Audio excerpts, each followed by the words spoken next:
Bon, bonjour tout le monde. Est-ce que tout le monde entend correctement? Oui. Bon, magnifique. Alors, la conférence que je vous propose, elle est un peu spéciale, mais je pense qu'elle va beaucoup vous intéresser parce qu'elle va vous amener dans des éléments, dans des univers que peut-être vous ne connaissez pas et qui vont ouvrir votre esprit, ou même ouvrir vos chakras à plein d'autres façons de voir les choses. Dans cette conférence, je vais vous parler d'éléments artistiques, d'éléments scientifiques et d'éléments photographiques.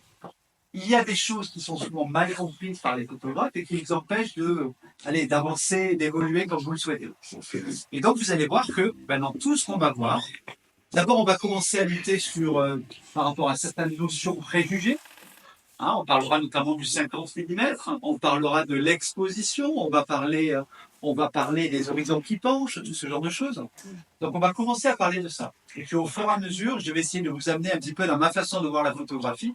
Et j'espère que ça va vous donner quelques visibilités sur ce que je vais vous dire. Alors,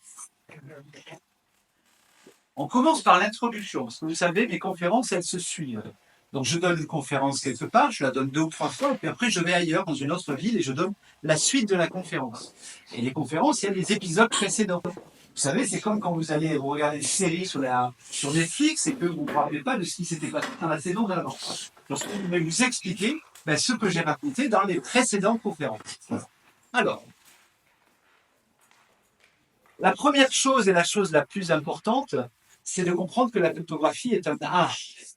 C'est quoi un art? Alors l'art, ça vient du mot latin ars, artis. Et ars, artis, en latin, ça ne veut pas dire art au sens où nous l'entendons aujourd'hui, ça veut dire artifice, mensonge, tromperie. Et si vous vous intéressez à la technique, technique, ça vient du grec techné, et en grec, techné, c'est la tromperie, la fourberie. Ça veut dire quoi? Là, ça veut dire que le principe de l'art, le principe de l'artiste, n'est pas de vous présenter les choses telles qu'elles sont. Parce que les choses telles qu'elles sont, elles sont parfaitement ennuyeuses. Par exemple, je ne sais pas moi, comparez la différence qu'il y a entre une histoire d'amour que vous avez pu vivre et la même histoire d'amour au cinéma. Au cinéma, les choses sont tragiques, exceptionnelles, immenses, grandes, sublimes. Vous pleurez. Votre histoire d'amour, c'est une histoire d'amour. Et puis il y en a une autre après. Le principe du travail de l'artiste, c'est de vous amener, de raconter une histoire bien plus grande que le réel, bien plus grande que le banal, bien plus grande que les choses simples que nous pouvons vivre. Et donc, souvent, les photographes, quand ils commencent, quel est leur but? Leur but, il est de représenter la réalité. Ils sont au bord de la mer, ils sont partis en vacances avec leur famille dans une île du Pacifique. Il y a des palmiers, il y a la mer turquoise, il fait chaud, le soir commence à se coucher. Il y a une odeur de vanille, on entend un bruit de ukulélé au loin. Les enfants sont en train de jouer dans l'eau. Et ce moment, c'est le moment où vous êtes en paix avec vous-même, vous êtes heureux parce que vous êtes avec votre famille, vos enfants, les gens que vous aimez. Vous êtes en vacances, donc vous n'êtes pas embêté par la vie quotidienne et le travail. Vous êtes libre. Et à ce moment-là, vous avez votre appareil photo et vous vous dites, je vais faire une photo de ce magnifique coucher de soleil qui raconte cette expérience unique que je suis en train de vivre. Cette expérience unique que je suis en train de vivre, c'est le bonheur absolu dans lequel je suis avec ma famille, mes enfants, l'odeur de vanille, les ukulélés, tout le reste. Puis vous faites la fête. Et puis la photo, vous rentrez à Calisson, par exemple, vous rentrez à Calisson, vous développez la photo et vous imprimez la photo. Et vous montrez la photo. Qu'est-ce que les gens vont vous dire? Ils vont dire, oh, il est joli chez le soleil. Mais ils ne vont pas vous dire, oh, je sens l'odeur de vanille, j'entends le bruit du ukulélé, j'entends les enfants qui rient en jouant dans l'eau. Eh bien, c'est ça le travail de l'artiste. Ça n'est pas de représenter les choses pour ce qu'elles sont, un banal coucher de soleil derrière les palmiers, ça ne sert à rien, il y en a des millions de cartes postales comme ça. Le travail de l'artiste, c'est par le biais de l'art photographique, de rajouter dans l'image quelque chose qui va éveiller dans l'esprit du spectateur le fait qu'il va sentir l'odeur de vanille, entendre le bruit du ukulélé et les enfants qui jouent dans l'eau. En fait, c'est ça l'art. Et si vous comprenez ça, vous comprenez qu'on ne peut créer de l'art que si on joue avec des artifices. Parce que art et artifice, c'est la même chose. Et l'artifice, c'est quoi? Eh bien, ce sont des mensonges destinés à donner l'impression aux gens que les choses sont encore plus belles qu'elles ne sont en réalité. Et c'est tout ça le travail du photographe. C'est pas juste de prendre une photo. Premier exemple. Donc voilà une photo que j'ai réalisée il y a quelques années dans un château à Limoges. Est-ce que cette photo a été prise en plein jour? Alors là, c'est participatif comme conférence. Là, vous dites oui, en plein jour, non, c'est pas vrai, c'est la nuit. Alors, dans votre avis, cette photo a été prise en plein jour ou en pleine nuit? Moi, je dirais en plein jour, mais avec la lumière artificielle aussi. Ou si c'est en plein jour, il n'y a pas besoin de lumière artificielle. Ah oui, il y a de la lumière artificielle à l'intérieur de la pièce. Voilà. À l'intérieur de la pièce, il y a un flash. Mais est-ce qu'à l'extérieur, il fait jour? Oui. Allez, levez la main. Qui est pour oui? Hein, qui est pour non? Je suis pas vrai, c'est la nuit. Ah, c'est mitigé. Hein. Vous votez Macron, oui. Ouais. Alors. Bah non, la photo, elle est prise de nuit. Ça, c'est la même photo prise 2 secondes après. On a éteint les deux flashs qui étaient à l'extérieur et qui éclairaient la végétation située derrière la fenêtre. Eh bien, c'était la nuit. Donc, la nuit, le jour, ben, c'est quoi? C'est de la lumière. Et la photographie, c'est quoi? Ben, c'est écrire avec de la lumière. Donc, si nous écrivons avec de la lumière, nous écrivons ce que nous voulons. C'est la même chose qu'un peintre. Un peintre, il peut peindre en bleu, en vert, en rouge. Eh bien, nous sommes des photographes. Nous pouvons faire la nuit ou le jour, à volonté, comme nous le souhaitons. Autre image. Est-ce que cette image, elle a été prise? Alors, je vous donne 3 possibilités. Première possibilité, cette photographie est prise de nuit. Deuxième possibilité, cette photographie est prise à la golden hour, au moment où le soleil se couche et les rayons sont orange. Troisième possibilité, elle est prise vers midi. Le ciel est tout gris, il fait très froid. Allez, qui est pour la nuit? Qui est pour la golden hour? Qui est pour un jour froid à midi? Ah oui, vous commencez à nous parler un peu plus.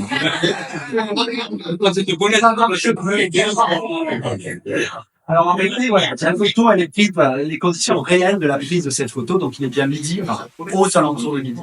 Un jour, il fait très gris, le ciel est tout blanc. C'est la fin de l'automne, il y a les feuilles mortes par terre. Il fait froid. On le voit, tout le monde porte des blouses. Pourtant, vous voyez, il y a 2 flashs. Il y a un flash qui est situé devant, avec une boîte à lumière, et un petit flash qui est situé à côté de l'arbre. Donc, c'est une balle qui tient le flash. Et sur ce flash, on a mis une gélatine orangée. Et cette gélatine orangée, elle arrive sur le bord de l'appareil photo, le bord de l'optique. Et vous savez, lorsque la lumière arrive dans un angle qu'on appelle le coefficient de Fresnel, entre 0 et 15 degrés sur la lentille, eh bien, vous avez ce qu'on appelle du lens flare. On dit aussi du fond. Le lens flare, bien, ça va créer un peu de brume, de la couleur produite par la source éclairante. Et donc là, vous avez l'impression que c'est orangé. Donc il y a des rayons du soleil qui arrivent. Et c'est pour ça, le lens flare, c'est pour ça que vous avez des pare-soleil. Si vous mettez votre pare-soleil, vous n'aurez jamais cet effet-là. Mais le pare-soleil, il est là pour empêcher le lens flare. Mais parfois, vous pouvez en avoir besoin. Regarde. C'est-à-dire qu'il ne faut jamais prendre les choses en disant, en photographie, dans tous les arts, il n'y a jamais une seule méthode. On peut transformer tous les outils dont on dispose pour en faire ce qu'on veut. Et donc voilà. Et donc là, on peut donner l'impression qu'il fait chaud. Regardez, on a une couleur jaune orangée sur les arbres, que le ciel est bleu alors qu'il n'était pas bleu. Dans la réalité, comment il est devenu bleu? Eh bien, j'ai fait une balance des blancs à 3000 Kelvin. Donc l'image est devenue entièrement bleutée. Donc le ciel aussi. L'air, qui était vert jaunâtre, vous savez, comme à la fin de l'été, quand il n'a pas beaucoup plu, il est devenu vert fluo. Il restait plus que le flash orange qui a coloré en orange et qui donne cette impression que c'est un joli soir d'automne. Alors que c'est pas vrai. C'est un artifice. Autre exemple. Là, les petits serpentins qui sont à côté de part et d'autre du modèle, est-ce qu'ils sont projetés par un tuyau?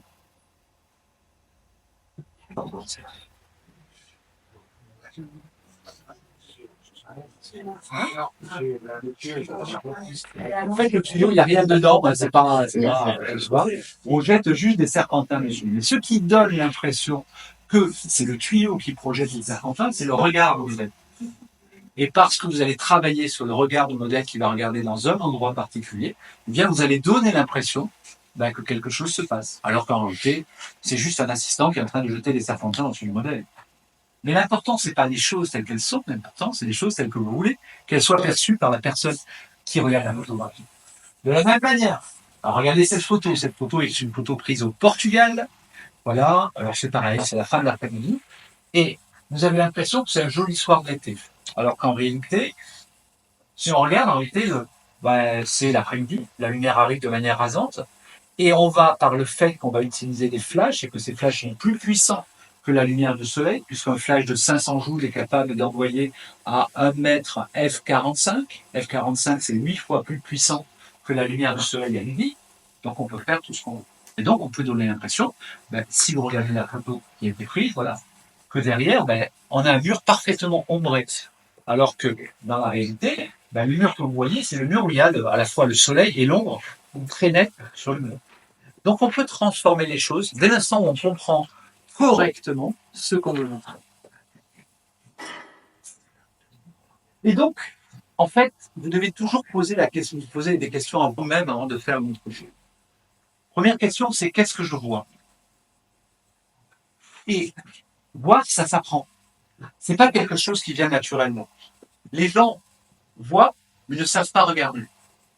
Prends un exemple, vous rentrez dans une pièce, vous discutez avec des amis, et puis vous sortez de la pièce, vous dites, il y avait combien de fenêtres dans la pièce? Combien il y avait de murs? Combien il y avait de portes? Mais les gens ne regardent pas. Pourtant, les portes, les fenêtres, c'est des endroits magiques parce que c'est des endroits qui font passer la lumière. Et si vous vous intéressez à la photographie, il faut que vous soyez capable de dire, cette pièce, elle est éclairée par 3 fenêtres. Cette pièce, il y a 3 portes, donc je peux mettre de la lumière derrière, ou si j'ouvre, faire entrer la lumière du soleil. Bien, c'est ça, apprendre à voir. Et une fois qu'on a appris à voir, on dit, bon, ça c'est bien, ça c'est ce qu'il y a à voir. Maintenant, qu'est-ce que je veux montrer? Deuxième étape. Troisième étape, qu'est-ce que je veux faire croire? Et c'est là qu'on commence à rentrer dans l'art. C'est-à-dire dire, je veux faire croire que c'est un joli soir d'été, il y a l'odeur de vanille, et je peux m'aider. Alors, pour montrer un petit peu mon univers, pour ceux qui ne le connaissent pas, je vais vous montrer une petite vidéo qu'on a réalisée il y a 2 ans d'un édito. Alors, c'est quoi un édito? Un édito, c'est une série de 13 photos qu'on fait pour des magazines. Généralement pour des magazines de mode. Et donc, là, le but, c'est de montrer ses qualités, c'est-à-dire montrer ce qu'on est capable de faire. Donc voilà, donc ça, c'est le tournage que j'ai fait il y a 2 ans sur cet édito qui s'appelait Métropolis.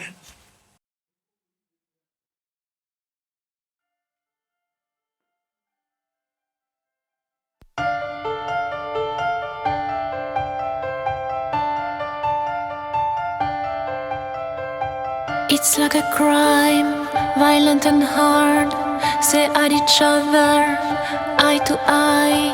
When you're not in that picture, I feel blue. Can't imagine a world that's without you. We are rivals, that's all we are.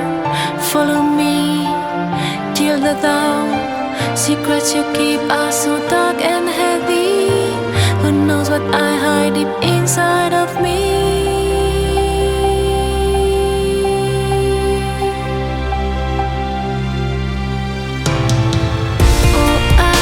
Sorry for nights we can explore. Oh, you feel sorry when you can erase my pain. Oh, I feel sorry for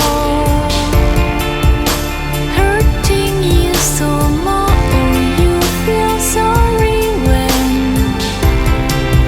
we have to go again. We have to go again.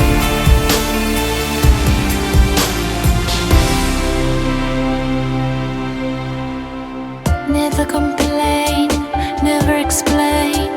We are the same in all we do. I see the light and voice in you. Bring us back to life. Despair we share, hope we breathe. You read between lines like no one can do. You know me by heart, so I can feel you.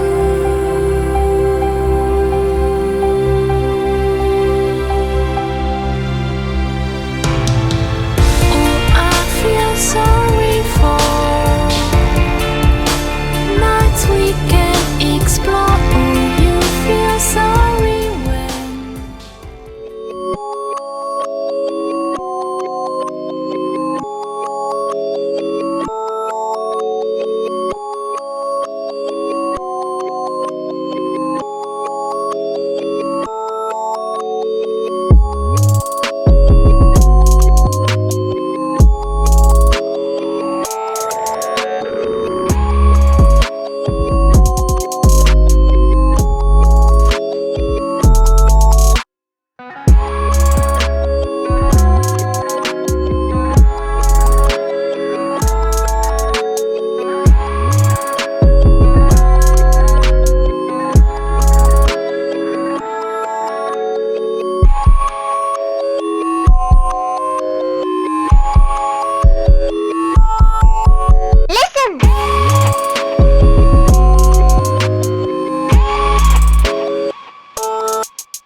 and tell me where you went. All the messages I sent with no reply.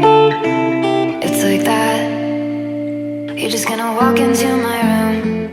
I hate how you assume I'll take the pleasure and the pain, the sorrows in your brain, 'cause I know you're on the run. I'll take the pleasure and the pain, your secrets to my grave, 'cause you are the only one.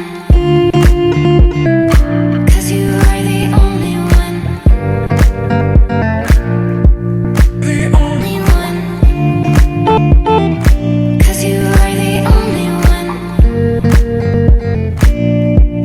The only one.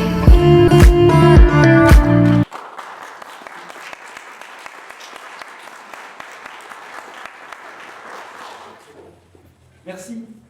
Si vous avez regardé cette vidéo, vous avez compris que j'ai parlé de la période que nous avions vécue les 2 ans avant au sujet du Covid, hein, évidemment. Il y a des marqués, les get vaccinated, ce genre de choses. Voilà, donc c'était ma façon à moi d'exorciser cette période. Et donc maintenant, ben voilà, ça y est, on a fini l'introduction et on va commencer à aborder les choses sérieuses. Et on va commencer à aller défricher dans les domaines dont la plupart des photographes sont la plupart des photographes sont hantés par toute une série de mythes. Et on va aller travailler sur ces mythes. Et on va aller rencontrer ces mythes et voir un petit peu d'où vient le problème. Qui dans cette salle a un 50 mm?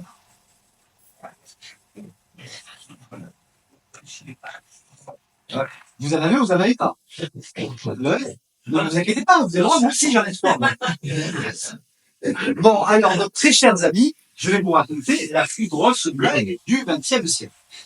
Parce que le 50 mm, en fait, en réalité, c'est une plaisanterie. C'est une histoire drôle. Et cette histoire drôle, elle commence avec ce monsieur. Ce monsieur, c'est Alexander Smakula. Alors, Alexander Smakula, bon, il a une histoire particulière, hein, Alexander Smakula. Avant d'être le très grand ingénieur optique que nous connaîtrons plus tard dans les laboratoires Zeiss, eh bien, c'est le monsieur qui a inventé les systèmes de guidage laser pour les missiles V1 et V2 de Adolf Hitler. Donc, un garçon charmant. Et Alexander Smakula, il a inventé aussi le revêtement anti-reflet qu'il y a sur les lunettes de soleil. Notamment, c'est à cause de lui ou grâce à lui que la marque Ray-Ban a existé. C'était pour équiper au départ les lunettes de soleil des aviateurs.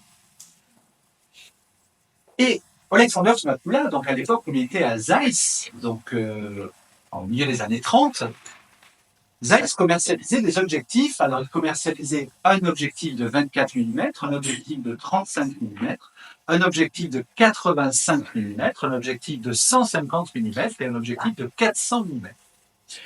Et un jour, il va voir le directeur de Zeiss, il dit « Mais je ne comprends pas. Regardez, entre 24 mm et 84 mm, il n'y a rien. On pourra en mettre un là-dedans. Ça répondrait peut-être à un besoin. » Et le directeur dit, bah oui, mais personne ne nous a jamais demandé un objectif entre ces deux focales, parce que 24 mm, c'est très pratique lorsqu'on veut travailler au grand angle, on veut faire du paysage, on veut faire de la déformation localisée, et lorsqu'on est en reportage, on fait plutôt du 84 mm. Et personne ne nous a jamais demandé un 50 mm. Et donc, on peut inventer un 50 mm, parce que le 50 mm a l'énorme avantage qui coûte rien à fabriquer, puisque vous avez besoin de deux lentilles. Une lentille convergente, une lentille divergente. C'est facile à fabriquer, c'est léger, c'est peu coûteux. Et donc, Alexander Smakula dit, on pourrait faire un 50 mm. Et donc, les responsables du marketing et des ventes se réunissent et disent, mais comment allons-nous faire pour vendre un objet dont personne n'a besoin? Personne n'a besoin de 50 mm. Parmi vous, vous avez tous des 50 mm, mais ils sont où, les 50 mm? Ils sont dans vos sacs photo ou dans une armoire? Une armoire. Bon. Vos filles. Je dis, j'ai 3 50 mm qui sont dans une armoire, ils prennent doucement la poussière. Et donc, Alexander Smakula dit, mais oui, mais regarde, on n'a qu'à dire une chose. Le 50 mm est l'objectif le plus proche de la vision humaine à 2 mètres en discrimination des couleurs et des formes. Alors évidemment, on va raccourcir ça parce que pour vendre, c'est pas terrible. Donc, on va garder juste le 50 mm et l'objectif le plus proche de la vision humaine. Et je suis sûr que quand vous avez débuté et que vous avez acheté votre premier 50 mm, Vous l'avez acheté parce que dans votre tête, on vous avait dit, bah, le 50 mm, c'est le plus proche de la vision humaine. C'est pas vrai? Oui. Oh. Sauf que, alors, on va faire une petite expérience. C'est une conférence participative. Hein. Vous allez faire comme moi. Vous allez mettre vos mains ici. Allez. Et vous bougez vos mains. Est-ce que vous voyez vos mains? Vous voyez vos mains? Alors c'est génial que vous voyez vos mains parce que ça permet quand vous allez traverser au passage parce qu'il y a une voiture à droite et une voiture qui arrive à gauche. Ça vous sauve la vie tous les jours. Ça s'appelle la vision périphérique. C'est une vision à 180 degrés. Mais si vous voyez à 180 degrés le 50 mm, c'est pas l'objectif le plus proche de la vision humaine. Bon, si vous... C'est à ce temps-ci que t'arrives. C'est bon, ce que je peux. Donc, je vous montre ce qu'est la vision. Voilà. Votre vision, elle s'adapte. Et en fait, vous vous adaptez à tout. Et c'est ça qui est merveilleux dans l'œil humain, c'est que vous vous adaptez. Quand vous lisez un livre, vous avez un angle de vision d'environ 22 degrés. Lorsque vous êtes sur la route, que vous conduisez, vous avez un angle de vision d'environ 35-40 degrés qui vous permet de repérer les petits panneaux stop et les petites interventions de passer à l'avant. Et en fait, d'ailleurs, c'est comme ça que la DDE sait à quel endroit on va placer les panneaux. On sait que vous devez voir un panneau pour avoir le temps de freinage nécessaire prévu par le code de la route. Vous devez le voir, je ne sais pas, à 200 mètres ou à 300 mètres. Et donc, on va le placer dans l'angle de vision relatif à l'endroit où vous êtes quand vous êtes dans votre... Le 17 mm, vous regardez en vision périphérique. Le 200 mm, c'est la vision que vous avez lorsque vous regardez en détail un petit point dans un tableau. Donc voilà, donc c'est une escroquerie. Le 50 mm, l'objectif le plus proche de la vision humaine, c'est une escroquerie. Pourtant, aujourd'hui encore, alors ça fait 70, ça fait 90 ans que ce mensonge a été lancé, eh bien ça fait 90 ans que les objectifs les plus vendus par toutes les marques, c'est le 50 mm. Et on continue à en vendre des kilos, des tonnes qui vont tous sagement, les uns après les autres, encombrer nos placards et nos armoires. Et donc, la question, elle n'est pas tellement est-ce que vous devez avoir un objectif adapté à la vision humaine, c'est est-ce que vous avez un objectif adapté à ce qu'on appelle la vision orthoscopique. C'est quoi la vision orthoscopique? C'est le fait que selon la longueur focale que vous employez, selon le cadrage que vous faites et selon la distance où vous êtes placé, vous allez maintenir l'homothétie du sujet que vous photographiez. En gros, que la personne va ressembler physiquement à ce à quoi elle est en vrai. Voilà. Et par conséquent, eh bien, ça, c'est ce qu'on appelle la règle des 24 degrés d'angle. La règle des 24 degrés d'angle, je vous l'ai dit là. Vous savez que selon le type de cadrage que vous faites, vous devez vous mettre à une certaine distance et utiliser, par conséquent, une certaine focale. Ça a un sens, parce que ça a un sens relatif à quelque chose que vous allez faire. Mais le 50 mm, pas plus que le 17 mm ou le 200 mm, ne sont adaptés à ce que vous faites. C'est vous qui déterminez, en fonction du résultat que vous voulez obtenir, quel est l'angle le plus adapté. Et donc, voilà. Donc, je vous montre deux photos. Une est prise au 50 mm, donc c'est celle de droite, et l'autre est au 17 mm. Laquelle est la plus intéressante? 17. Voilà. Et pareil. Il y en a une au 50, une au 17.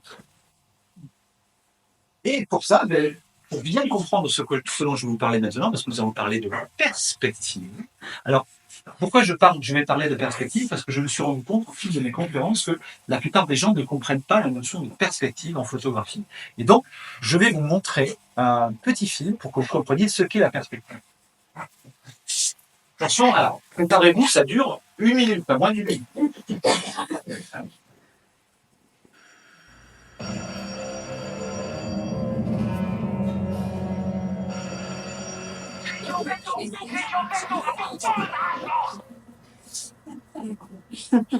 J'adore ce film.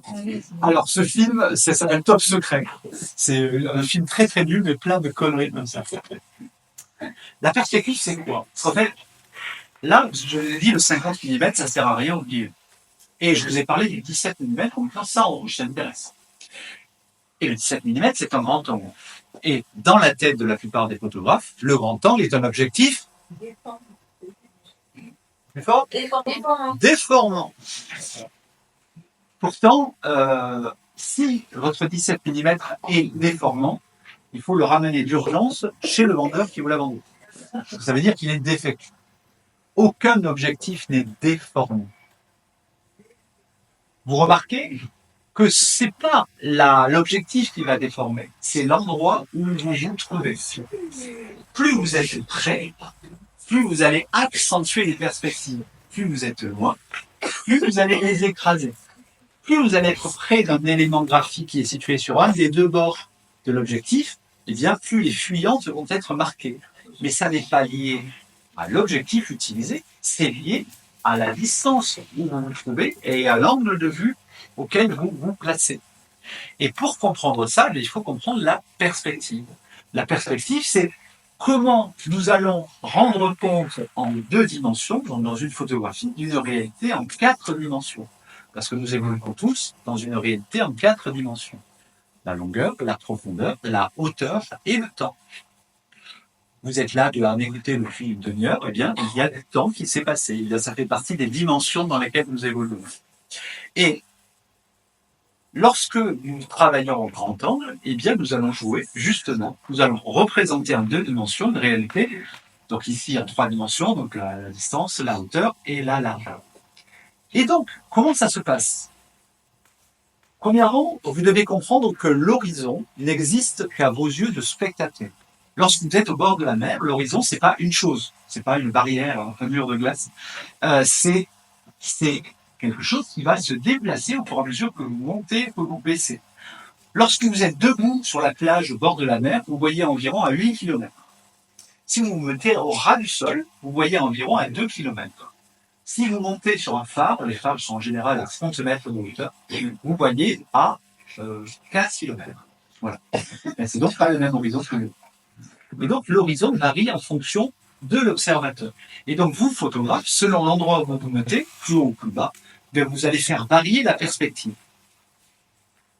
Là, voilà, je vous ai fait un petit schéma. Si vous regardez, c'est les mêmes masses, donc là ce sont des bouteilles de vin, placées. Et donc si on se place à différents niveaux, vous voyez que les bouteilles ne sont pas exactement au même endroit. Simplement à cause des lois de la perspective élémentaire. De la même manière, si vous vous mettez à distance égale, vous conservez l'homothétie des sujets que vous photographiez. C'est-à-dire que, là, alors je vous ai mis le petit schéma de la maison, vous voyez que quelle que soit la distance, on a toujours la même maison, qui a la même largeur, la même hauteur relative. Pourtant, si on se met sur un angle de la maison et qu'on s'approche trop d'un des angles, eh bien, on va augmenter les fuyantes et changer la perspective. Je vous ai mis 3 visions de la même maison vues avec des perspectives différentes.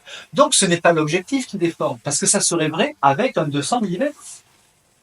La seule différence, c'est que un grand angle, il vous permet de vous rapprocher beaucoup. Puisqu'un grand angle, en général, la distance minimum de mise au point, c'est 30 cm. Tandis qu'un 200 mm, la distance minimum de mise au point, c'est en général 1,50 m. Donc, vous n'êtes pas au même endroit.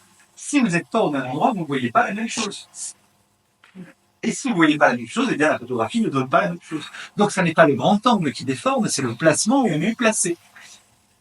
Voilà. Donc déjà, on a enlevé 2 préjugés de vue, le 50 mm et les grands angles. C'est bien, on progresse. Allez, chapitre suivant. Alors là, vous allez voir, c'est mon Dana. D'ailleurs, je porte fièrement les couleurs de l'insecte, camarade. Donc les t-shirts vont être en vente sur ma page si vous voulez vous montrer que vous êtes dans la lutte avec moi. Alors, mesurer. Alors, vous savez que j'explique partout qu'il faut mesurer la lumière. Et évidemment, et plus le temps passe, plus on me dit, enfin, on arrête un truc de vieille. Mesurer la lumière, franchement, quand ça se faisait, on le faisait, mais ça se fait plus. C'est marrant, ça se fait plus.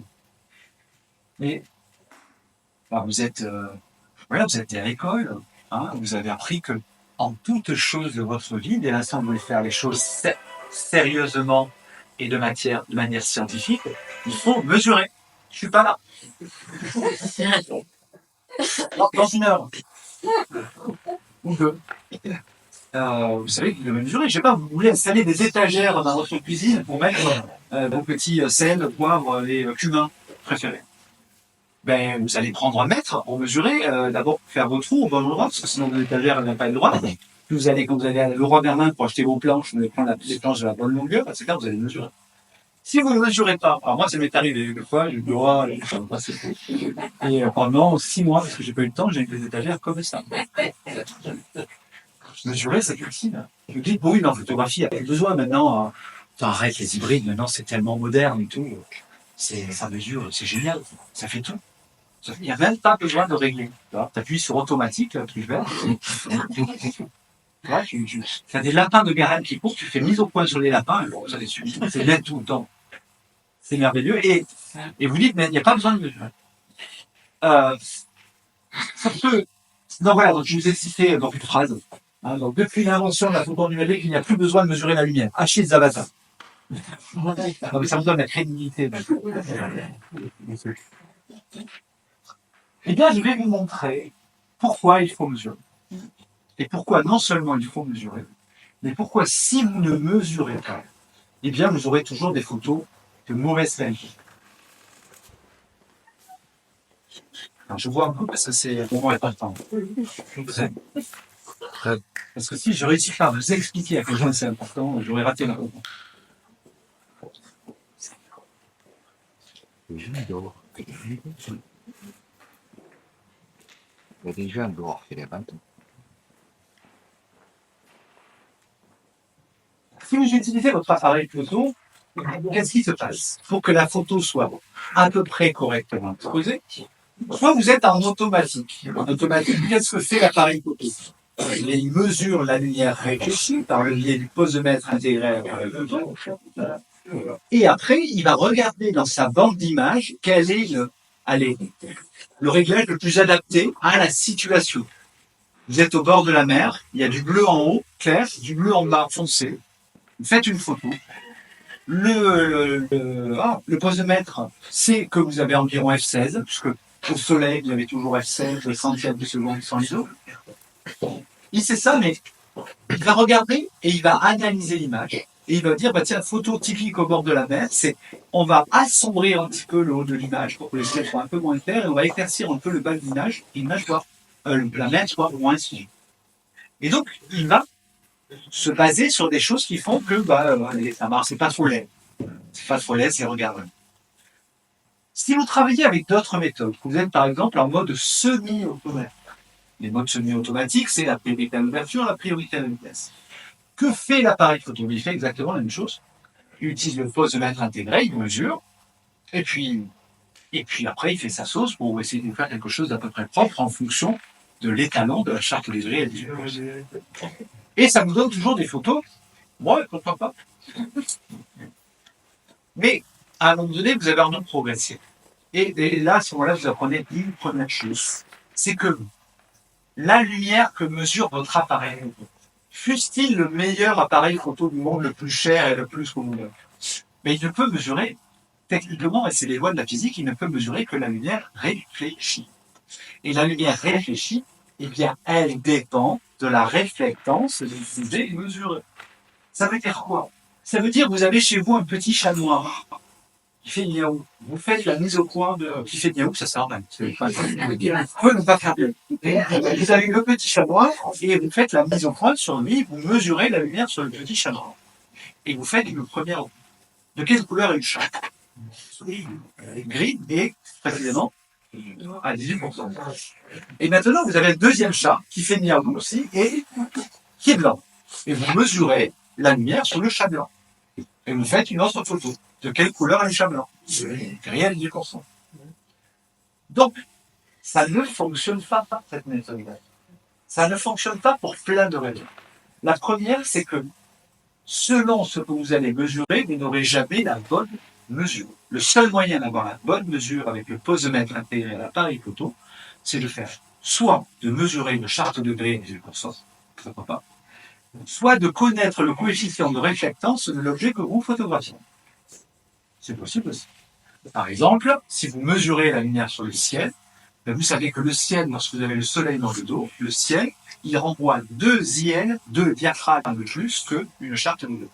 Donc par exemple, si vous mesurez F22 sur le ciel, la lumière réelle, c'est F11. Puisqu'il renvoie 2 diaphragmes. Si vous avez le soleil face à vous, eh bien, le ciel, c'est plus 2,6 ou plus 3 diaphragmes. Voilà. Donc là, on connaît la réflectance du ciel, donc on peut ne pas se servir d'autres méthodes que le posemètre intégré. Mais ça, c'est le premier aspect. Le deuxième aspect, c'est que la plage dynamique de vos capteurs, elle n'est pas aussi efficace dans toutes les zones. Elle est même particulièrement nulle et dégueulasse dans les basses et les très basses lumières. Dans les basses et les très basses lumières, vous avez 3% de la plage dynamique dans les très basses lumières et 6% dans les basses lumières. Savez-vous combien de pourcentage de la plage dynamique de votre capteur numérique vous avez dans les très hautes lumières? 50%. C'est-à-dire que la moitié des informations qui est capable de reproduire votre appareil photo, elles se trouvent dans les très hautes lumières. C'est-à-dire dans ce que les photographes débutants appellent le crâne. Et donc, si vous voulez faire une bonne photo, eh bien, il faut la surexposer. Et il faut la surexposer de plus 1,33 Hz. Évidemment, cette valeur n'est valable que si vous avez fait une bonne mesure, soit en mesurant sur une charte numérique, soit en utilisant un posemètre indépendant. Et si vous faites ça, donc vous aurez la bonne mesure. Et donc, je vais vous montrer comment, techniquement, tout cela se met en place. Alors, on avait dit 5 heures. Hein. Alors, je vous ai fait des photos du dos de mon appareil photo après avoir pris une photo.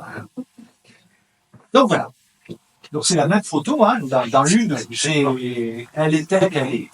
Et dans l'autre, elle est avec l'alerte sur exposition. C'est le truc tout rouge. Donc regardez la photo à droite, à gauche. Vous voyez, ça l'air crame. Et la photo à droite, l'appareil photo, vous dites, bah oui, c'est cramé.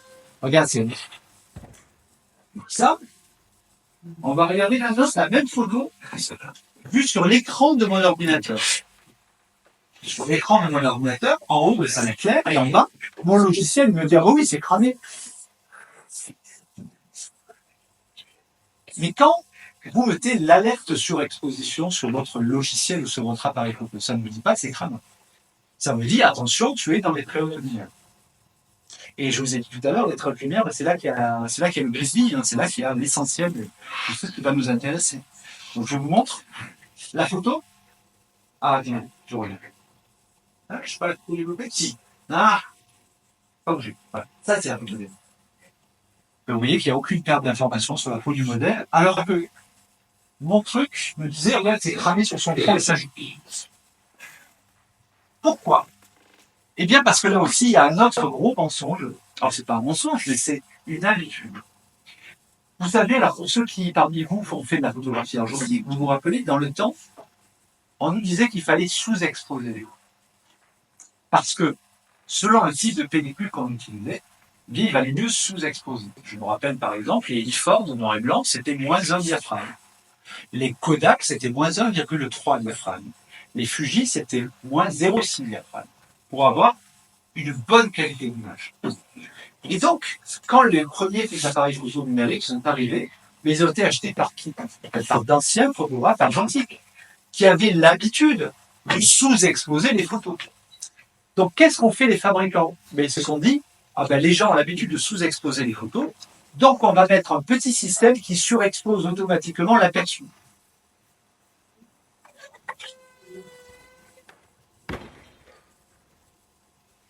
Voilà. Et c'est ce qui s'appelle la courbe standard.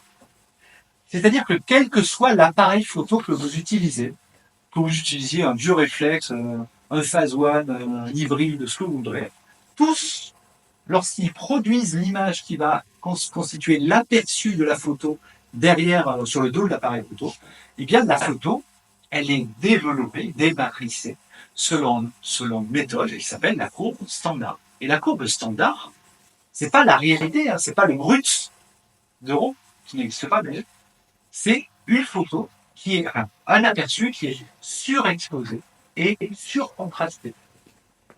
Si vous regardez la petite ligne rouge au-dessus, eh bien c'est comment la photo est traitée automatiquement sans que vous ayez rien fait quand vous regardez la photographie. Si vous voulez voir à quoi ressemble vraiment votre photographie, eh bien, il faut la développer en courbe linéaire. La courbe linéaire, c'est quoi? C'est une courbe dans laquelle il n'y a pas de surexposition. Et donc, si vous voulez avoir la plénitude de la capacité de votre appareil photo, il faut faire quoi? Mais il faut à la prise de vue surexposer de plus 1,3 diaphragme la partie la plus claire des images et ensuite la développer en linéaire. Et si vous développez votre photo en linéaire, eh bien vous allez avoir quelque chose d'extraordinaire, c'est que vous allez avoir la plénitude de la totalité des couches de couleurs de votre photo. Parce que avec l'aperçu standard, en réalité, vous perdez beaucoup de couches de couleurs. Et je sais que ceux qui ont fait l'expérience parmi les élèves ou les gens qui lisent des livres, bien la plupart, c'est extraordinaire. Il y a des couleurs, je ne savais même pas que je pouvais avoir. Et vous voyez des nuances de couleurs, de transparence, de densité que vous ne pouvez pas avoir autrement. Pour représenter correctement la peau humaine, il faut 20 000 niveaux de couleurs. 20 000. Vos appareils photo, même si vous avez, je sais pas, un bon appareil photo qui fait du RAW en 14 bits. 14 bits, c'est 16 384 niveaux de couleurs par couche. 16 384 dans les rouges, pareil dans les verts et pareil dans les bleus. Dans la peau humaine, il n'y a que du rouge, à l'exception des yeux et des dents, si vous avez des belles dents, où il y a un peu de doute. Eh bien, si vous utilisez la plénitude de la flash dynamique de votre capteur, en faisant comme je viens de vous l'expliquer, eh bien, vous avez des couleurs, des nuances dans la peau du label que vous n'aurez jamais autrement. C'est la raison pour laquelle le seul moyen d'arriver à ça, c'est de mesurer la lumière, d'abord avec un posemètre indépendant ou le posemètre de l'appareil photo mesuré sur charte doublée, premièrement. Deuxièmement, de prendre sa photo et de la développer en linéaire. Si vous ne faites pas ces deux choses-là, vous aurez toujours des photos. Vous avez acheté un appareil photo à 3 000 €, vous avez la qualité graphique de l'appareil photo à 200 €. Voilà. On faire après. Et si vous voulez utiliser vraiment la plénitude de votre capteur, vous devez travailler de cette manière.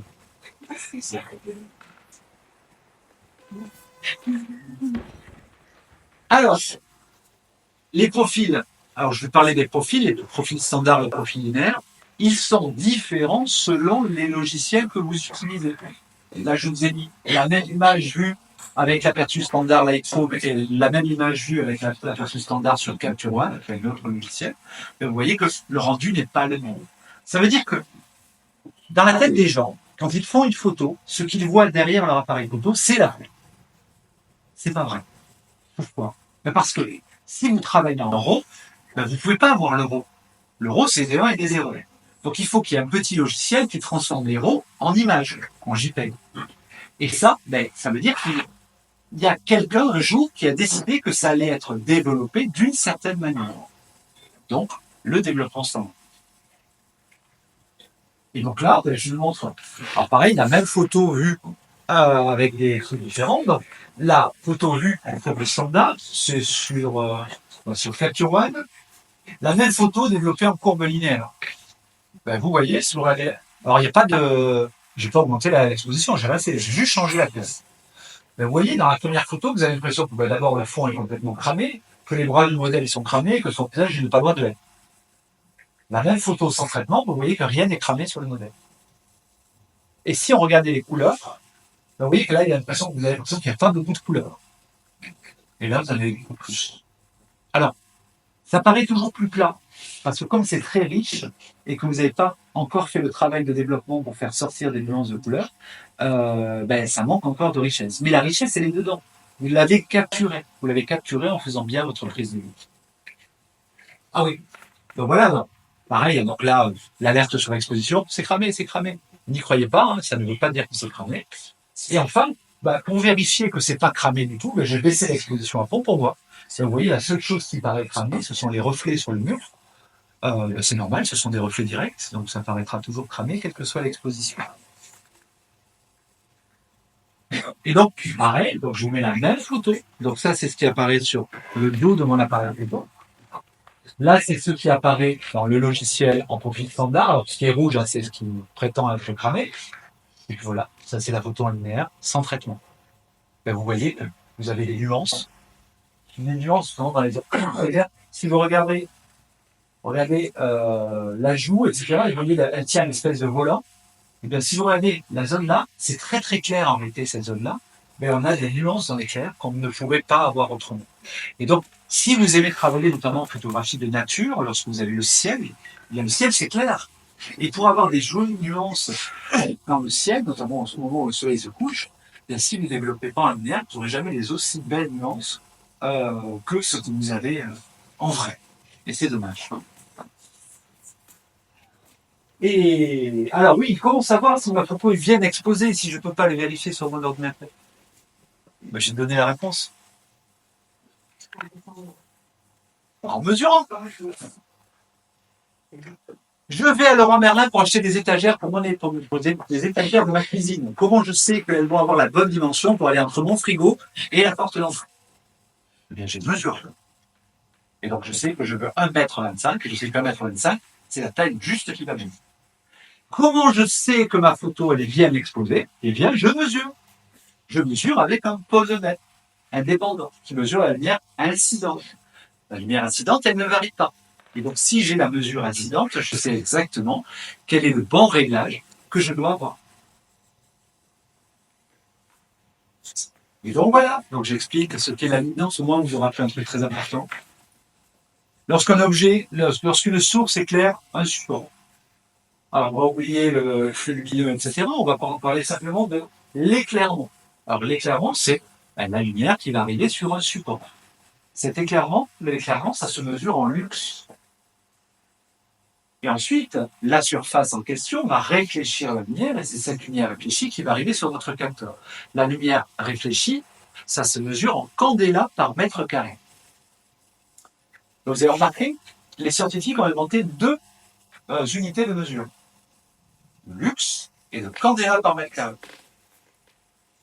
C'est comme si je vous disais, les scientifiques ont inventé le gramme et la seconde. Ce sont deux choses qui n'ont rien à voir.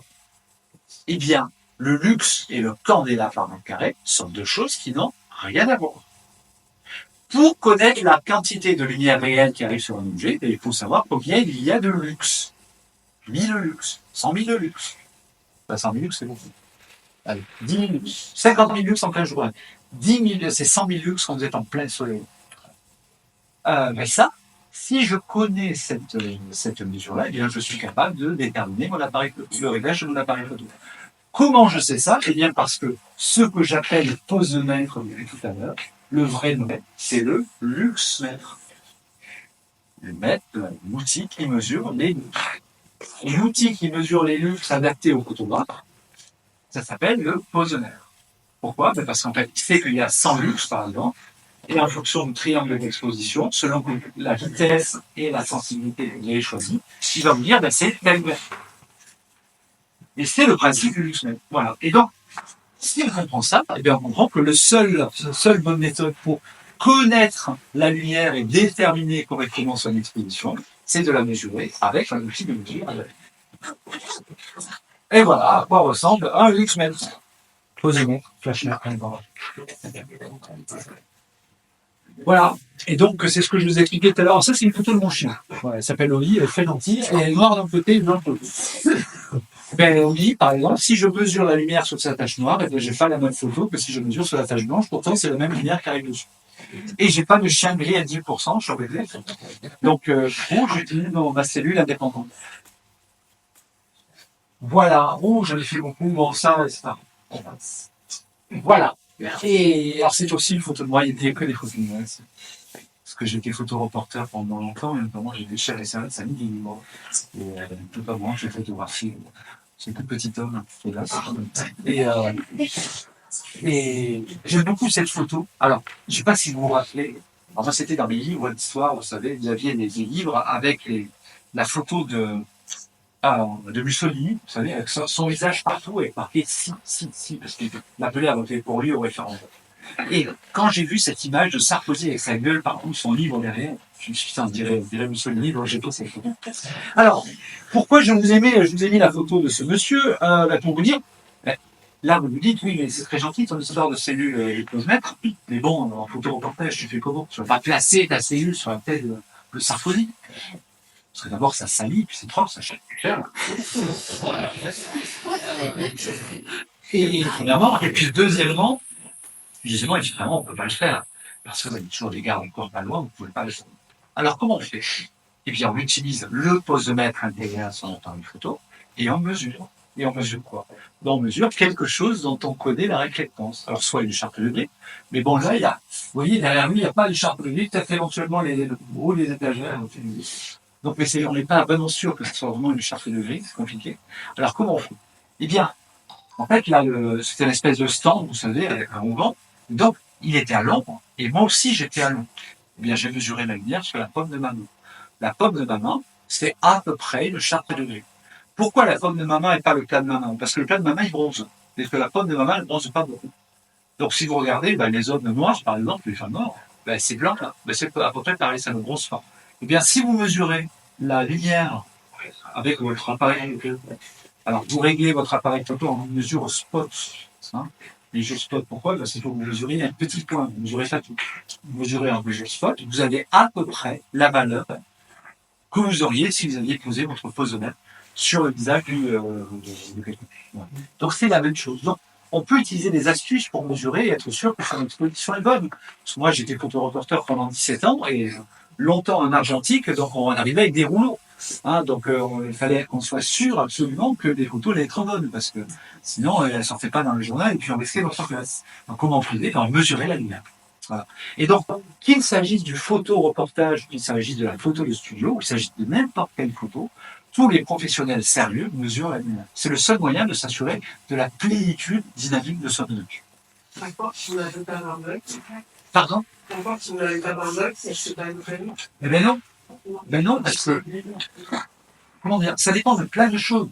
Il y a des choses que tu sais. F5.6. À l'ombre d'une maison, en plein soleil, c'est F5. Tu sais qu'un jour de nuage, c'est F5.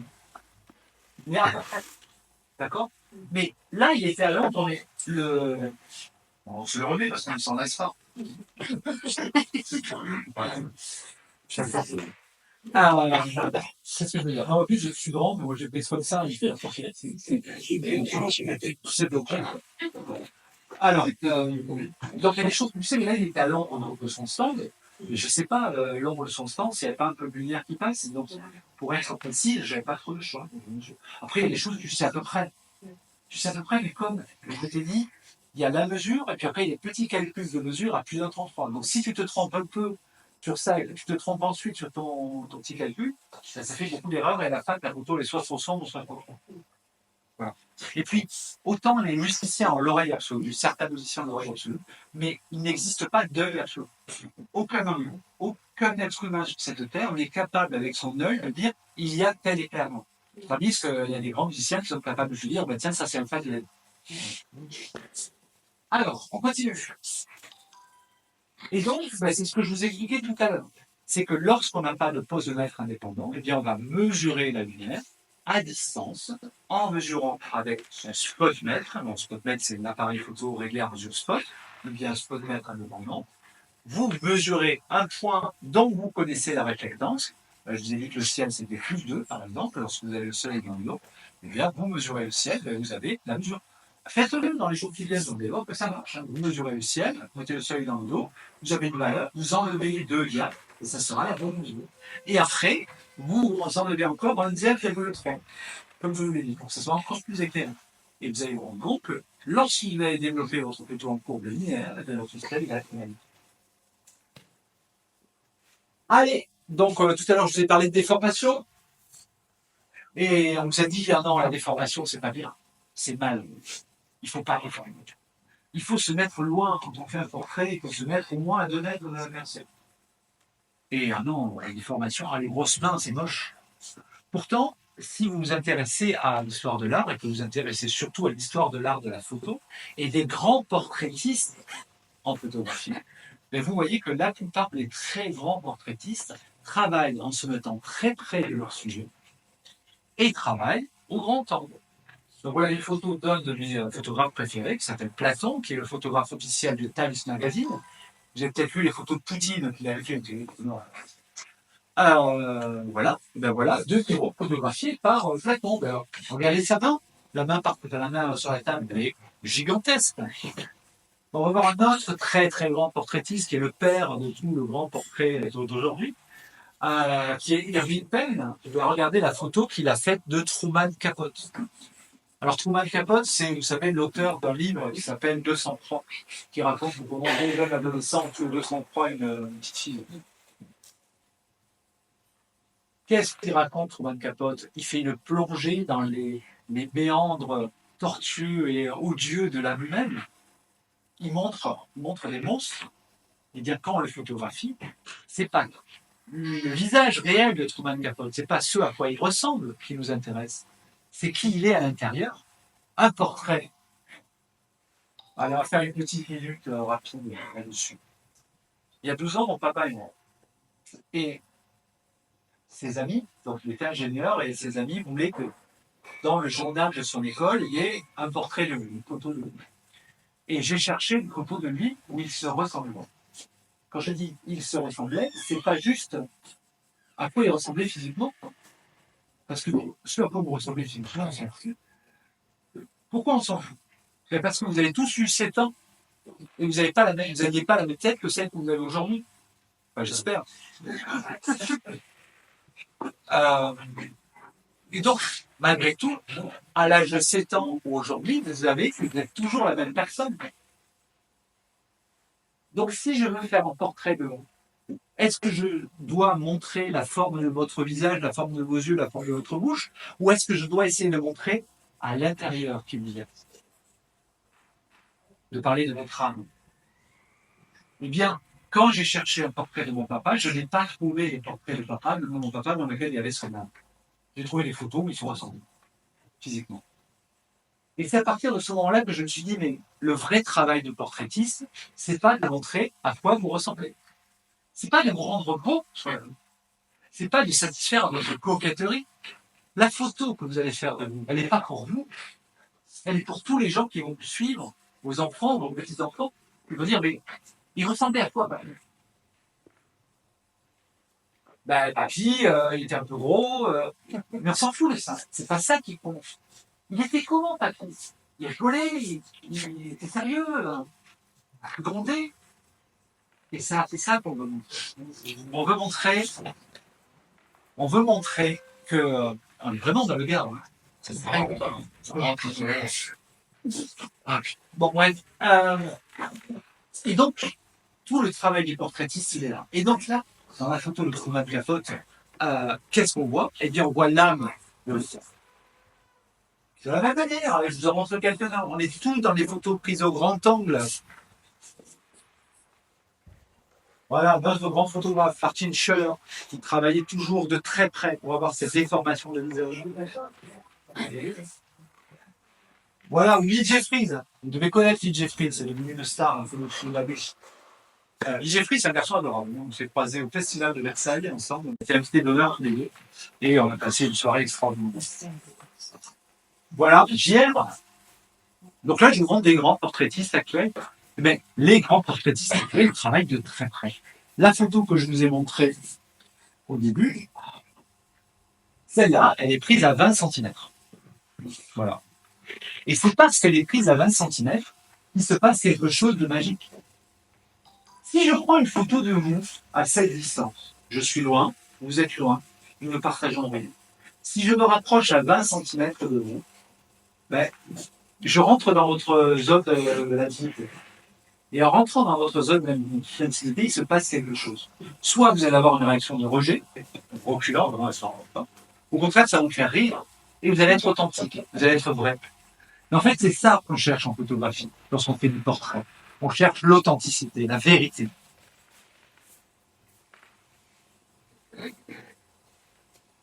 Voilà, donc ça, pareil, ça c'est des photos à moi. Grand angle, très près, pour jouer sur des fuyantes, donner l'impression de dynamisme. Et voilà, nous abordons la suite. Nous allons attaquer la question du monochrome.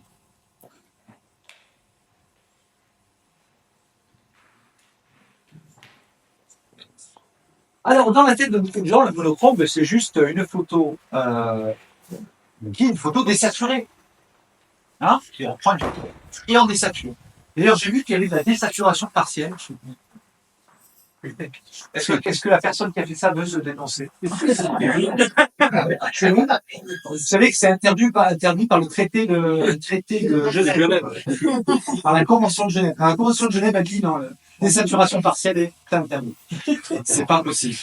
C'est que moi je me dis pour la peine de mort. Je plaisante, c'est très bon.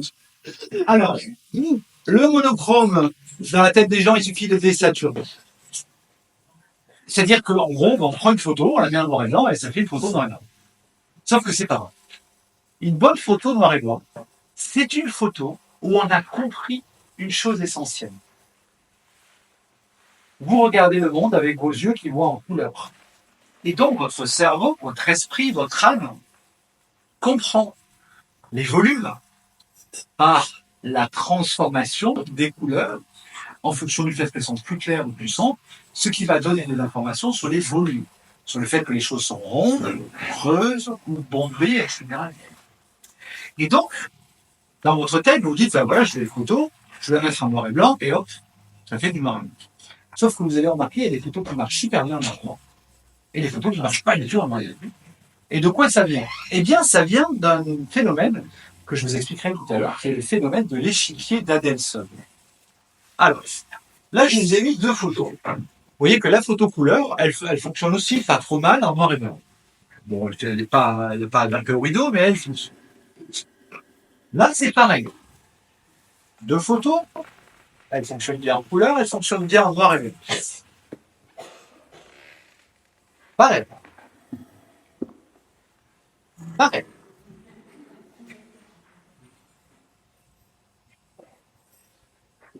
Maintenant, on va observer 4 photos.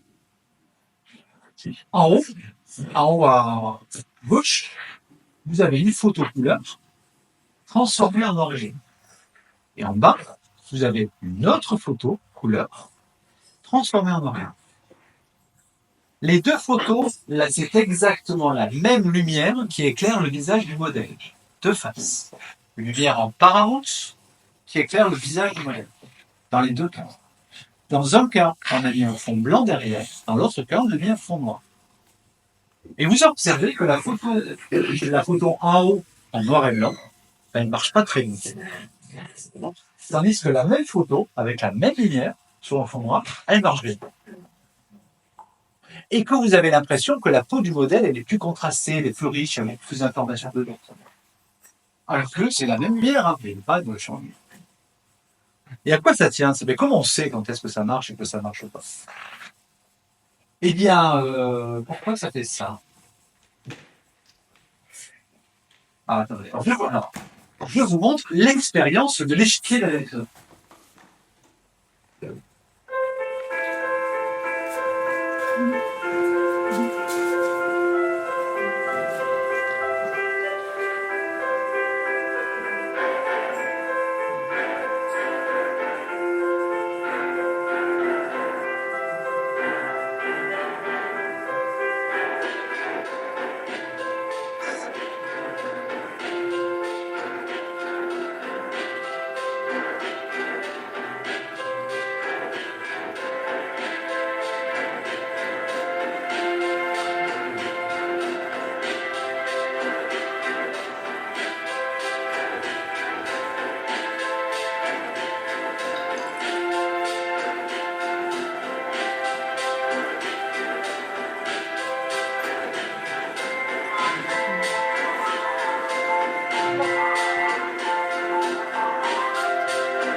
Ça vous perturbe pas? Un peu.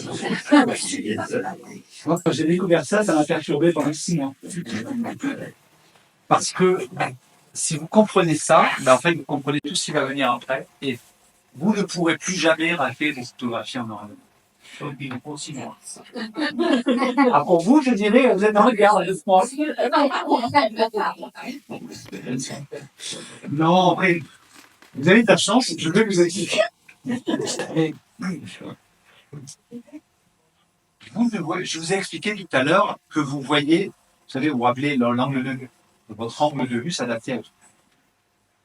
Maintenant, je vous explique que comme vous êtes des êtres humains, vous ne regardez pas les choses pour ce qu'elles sont, mais vous les regardez dans leur contexte. C'est-à-dire, lorsque vous voyez un carré gris, ben vous ne déterminez pas qu'il est gris à 18%, à 20%, à 50%.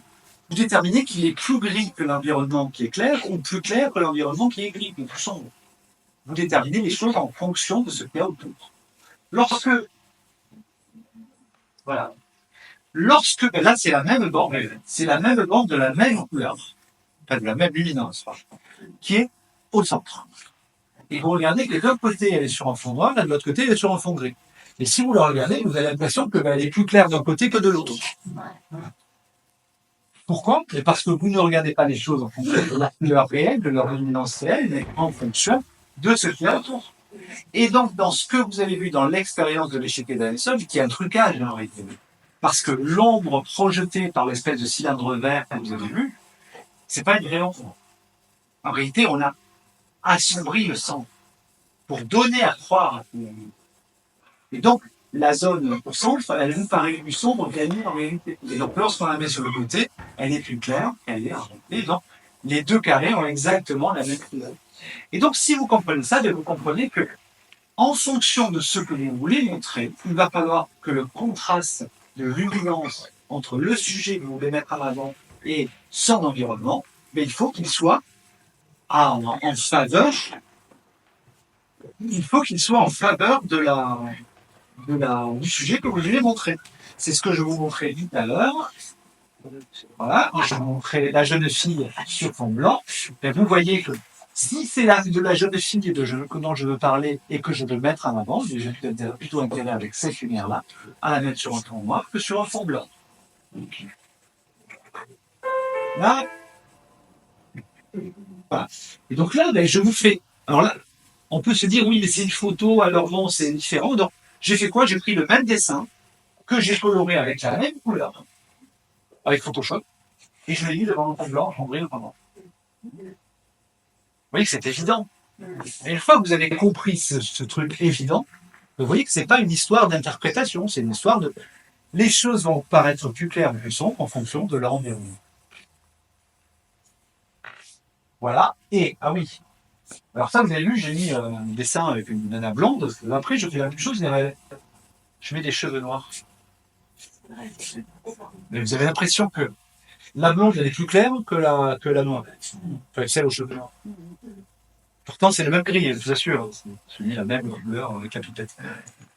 Et donc, en fonction du contexte, vous allez pouvoir comprendre un noir et blanc. Allez, on continue. Alors, vous avez vu, on a parlé de plein de choses, on continue. On va parler de flou. Ah, le flou. Alors, vous savez que le flou n'existait pas avant l'invention de la photographie. Le mot flou. Avant, allez, je crois que c'est aux alentours de 1845 qu'on a inventé le mot flou. Avant 1845, personne en France n'avait jamais employé le terme flou. Enfin, si, on l'employait, mais pour parler des pinceaux en peinture qui n'étaient pas... vous savez, quand les filles partaient un petit peu. Mais personne n'avait jamais parlé de flou. Pourtant, c'est curieux. Le flou, c'est évident, parce que je regarde mon doigt, derrière, c'est flou. Voilà. Regardez votre doigt. Allez. Alors, vous faites la mise au point sur votre doigt, et vous regardez derrière, et vous voyez... ok, vous voyez bien votre doigt? Il est bien net. Oui, bon. Alors maintenant, réfléchissez à ce que vous voyez derrière sans le regarder. Quand tu me respectes, le doigt est là.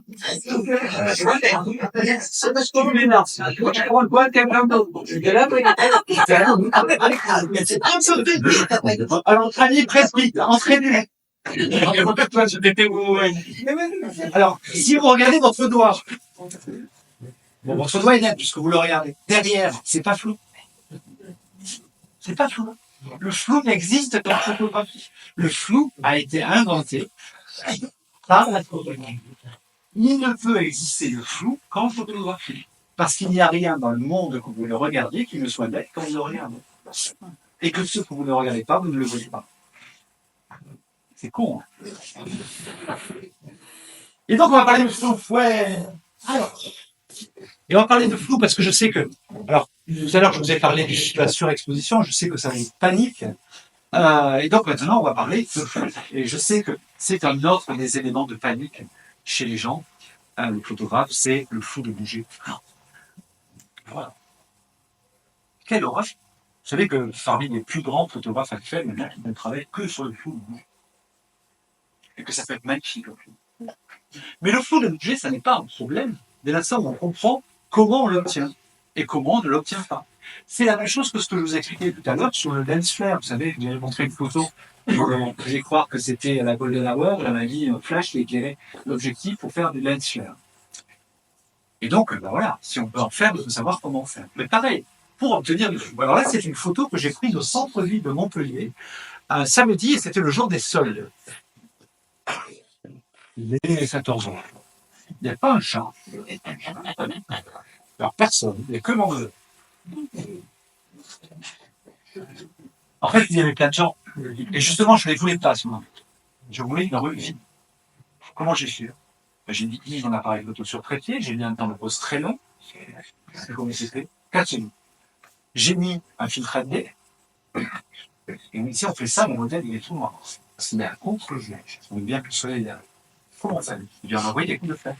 Il vient d'envoyer beaucoup de flashs. En réalité, il y avait 4 flashs qui ont envoyé chacun 4 coups à pleine puissance. Parce que là, il fallait éclairer à F128. Mais F128, ça n'existe pas. Mais si, ça existe, ça se mesure. C'est aussi de la bouche. Et donc, on peut faire disparaître les gens et avoir un modèle bien éclairé. On peut... voilà, ça c'est la même chose. Hein. Temps de pause 4 secondes, bien levé. Alors là, c'est facile, c'est en studio. Donc, il n'y a que les flashs qui éclairent. S'il n'y a que les flashs qui éclairent, qu'est-ce que c'est le flou de bouger? Le flou de bouger, c'est que un objet bouge et s'imprime à plusieurs endroits sur votre capteur en fonction d'un temps déterminé. Vous avez un temps de pause trop long, je ne sais pas, par exemple une demi-seconde. Votre modèle il bouge un peu. Et bien pendant une demi-seconde, vous allez avoir le modèle qui est un peu là et puis un peu là. Donc il va y avoir plus. Donc quelles sont les conditions pour avoir le flou de bouger? Première, que le temps de pause soit plus long que la vitesse à laquelle se déplace l'objet. Deuxièmement, que vous soyez que le déplacement de l'objet dans votre angle de champ soit le plus large possible. Donc ça va dépendre de votre focale. La distance à laquelle vous êtes, qui va jouer un rôle sur l'angle de champ. Et dernier facteur que tout le monde oublie, qui est de la lumière continue. Si votre modèle est éclairé pendant une fraction de seconde, d'un millième de seconde, il peut sauter en l'air et sur un mètre. Donc là, le modèle, le temps de pause est de 4 secondes, mais en réalité, l'éclair du flash a duré 1 millième de seconde. Donc là, j'aurais pu faire la photo comme ça. Donc, je sais que c'est un exercice, je viens faire la landouille. C'est un exercice que je fais souvent avec les élèves. On me dit, il risque le flou de bouger. Je dis, t'inquiète pas, je te fais la même photo, je me mets sur un pied, et on fait la photo. Et ça va être ça commence à bien, ok. Voilà, donc, le flou de bouger, le mouvement. Tout ça se calcule et se comprend. Et donc, on peut avoir du net ou du flou à volonté. Et en fait, vous devez penser à plusieurs choses. D'abord, vous devez penser à quelle vitesse se déplace l'objet. Donc voilà. En fonction du temps de pause, vous allez calculer l'angle de champ. Plus vous avez un angle de champ large, plus l'objet, il va mettre du temps pour aller au bon point. Si vous avez un angle de champ étroit, donc 200 mm, ça va être beaucoup plus rapide pour aller au bon point. Donc, en fonction de votre angle de champ, de votre distance et du temps de pause, vous allez avoir du flou ou pas du flou. Vous pouvez faire l'expérience, vous avez un cycliste qui passe devant vous. Si vous avez un temps de pause trop long, il n'y a plus de cycliste. Il est passé, mais il n'a pas eu le temps de s'imprimer, donc il n'est pas là.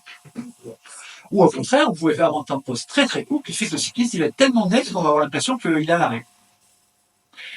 En même temps, si votre but, votre intention photographique est de montrer les choses, vous voulez montrer qu'il va vite, votre cycliste. Donc vous avez intérêt à avoir soit du filet, c'est-à-dire suivre le mouvement du cycliste pendant qu'il se déplace, soit au contraire avoir un petit peu de flou, pour montrer il bouge. Et donc en fait, le flou n'est pas un problème, dès l'instant où vous le comprenez, vous savez le calculer. Et donc voilà, exemple de photo, d'ailleurs, non, c'était pas Non, c'était pas avec vous que je l'avais faite, celle-là?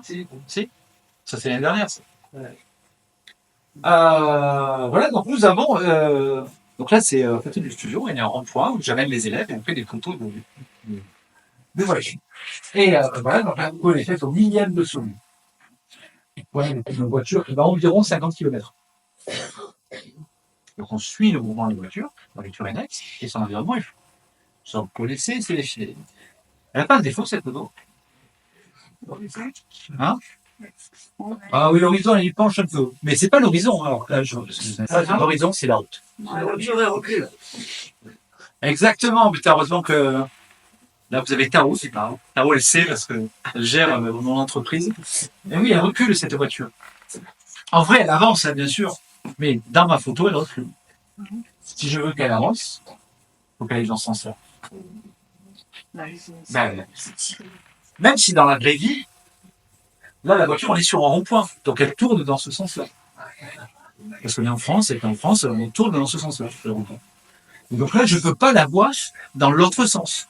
Sauf que si je veux la présenter et montrer une sensation de vitesse, mais il va falloir que je la présente. Parce que là, elle recule. Pourquoi elle recule? Pourquoi cette voiture recule pas? Elle va de droite à gauche. Parce qu'elle va de droite à gauche. Et que nous, occidentaux, ben, nous vont de droite à gauche. De gauche à droite. On fout un peu. Et donc voilà, donc effectivement, ben, qu'est-ce que c'est ça? Qu'est-ce que je vous expliquais tout à l'heure? Pour dire la vérité, enfin, pour faire ressentir quelque chose, il faut mentir. Et ça, c'est un mensonge. En vrai, la voiture, elle va pas dans ce sens-là. Sauf que pour donner l'impression qu'elle avance, eh bien, il faut que je la mette dans ce sens-là. Si je la mets pas dans ce sens-là, ben, elle recule. Comment veux-tu? Et Ça c'est fait. oui, oh. On est là pour s'amuser aussi. Hein. Alors, la même chose. Donc là, c'est une photo en studio. Là, c'est une photo qu'on m'avait commandée parce que c'était une marque qui faisait, vous savez, des gants pour les musiciens pour contrôler leurs ordinateurs. Et donc dessus, il y avait une petite lampe LED. Et il fallait montrer qu'il y avait une lampe LED et que l'objet était en mouvement. Ben voilà. On a donc travaillé sur la vitesse de mouvement de la main du sujet pour qu'elle s'imprime correctement sur la boucle en mettant un coup de flash qui éclaire le moment. Donc là, c'est 3 secondes. Voilà, le flash, il est le second rideau pour ceux que ça intéresse. Allez, et on va attaquer les petites histoires racistes. Qu'est-ce que c'est ça? Je vais vous expliquer pourquoi la photo est profondément raciste. Et vous allez voir que c'est l'histoire, c'est lié à l'histoire. À l'histoire. Lorsque George Eastman, en 1897, lance la marque Kodak, donc George Eastman, c'est un homme blanc, un vrai blanc. Et donc, il commence à faire des campagnes à destination du public occidental pour vendre ses appareils. Et si vous observez les publicités, ben oui, vous avez toujours des femmes blanches et blondes. En fait, il faudra attendre 1997 pour que les premières photos avec des femmes noires apparaissent dans les trucs les plus Kodak. Et vous allez voir pourquoi je vous parle de ça. Voilà. Ah non, excusez-moi, comment ça c'est? Au moins, on a commencé à avoir pourquoi je vous parle de ça? Eh bien, parce que je vous ai parlé tout à l'heure de la mesure du pesée, et je vous ai parlé de la charte de grille à 18%. Et je vous ai dit, la paume de ma main, c'est une charte de grille à 18%. Je suis blanche. Qu'est-ce que c'est la charte de grille à 18%? Qui l'a inventée? Pourquoi on l'a inventée? Eh bien, on l'a inventée en 1933, aux États-Unis. Et on a fait une analyse statistique des photos données à développer dans un laboratoire Kodak situé à Minneapolis sur une journée. Et on a fait la moyenne de la luminance des photos données à développer dans le laboratoire Kodak. Et on est arrivé à une moyenne de 18% de luminance, qui, de manière supérieure surprenante, correspond à la luminance moyenne de la peau caucasienne, qui est la peau des blancs.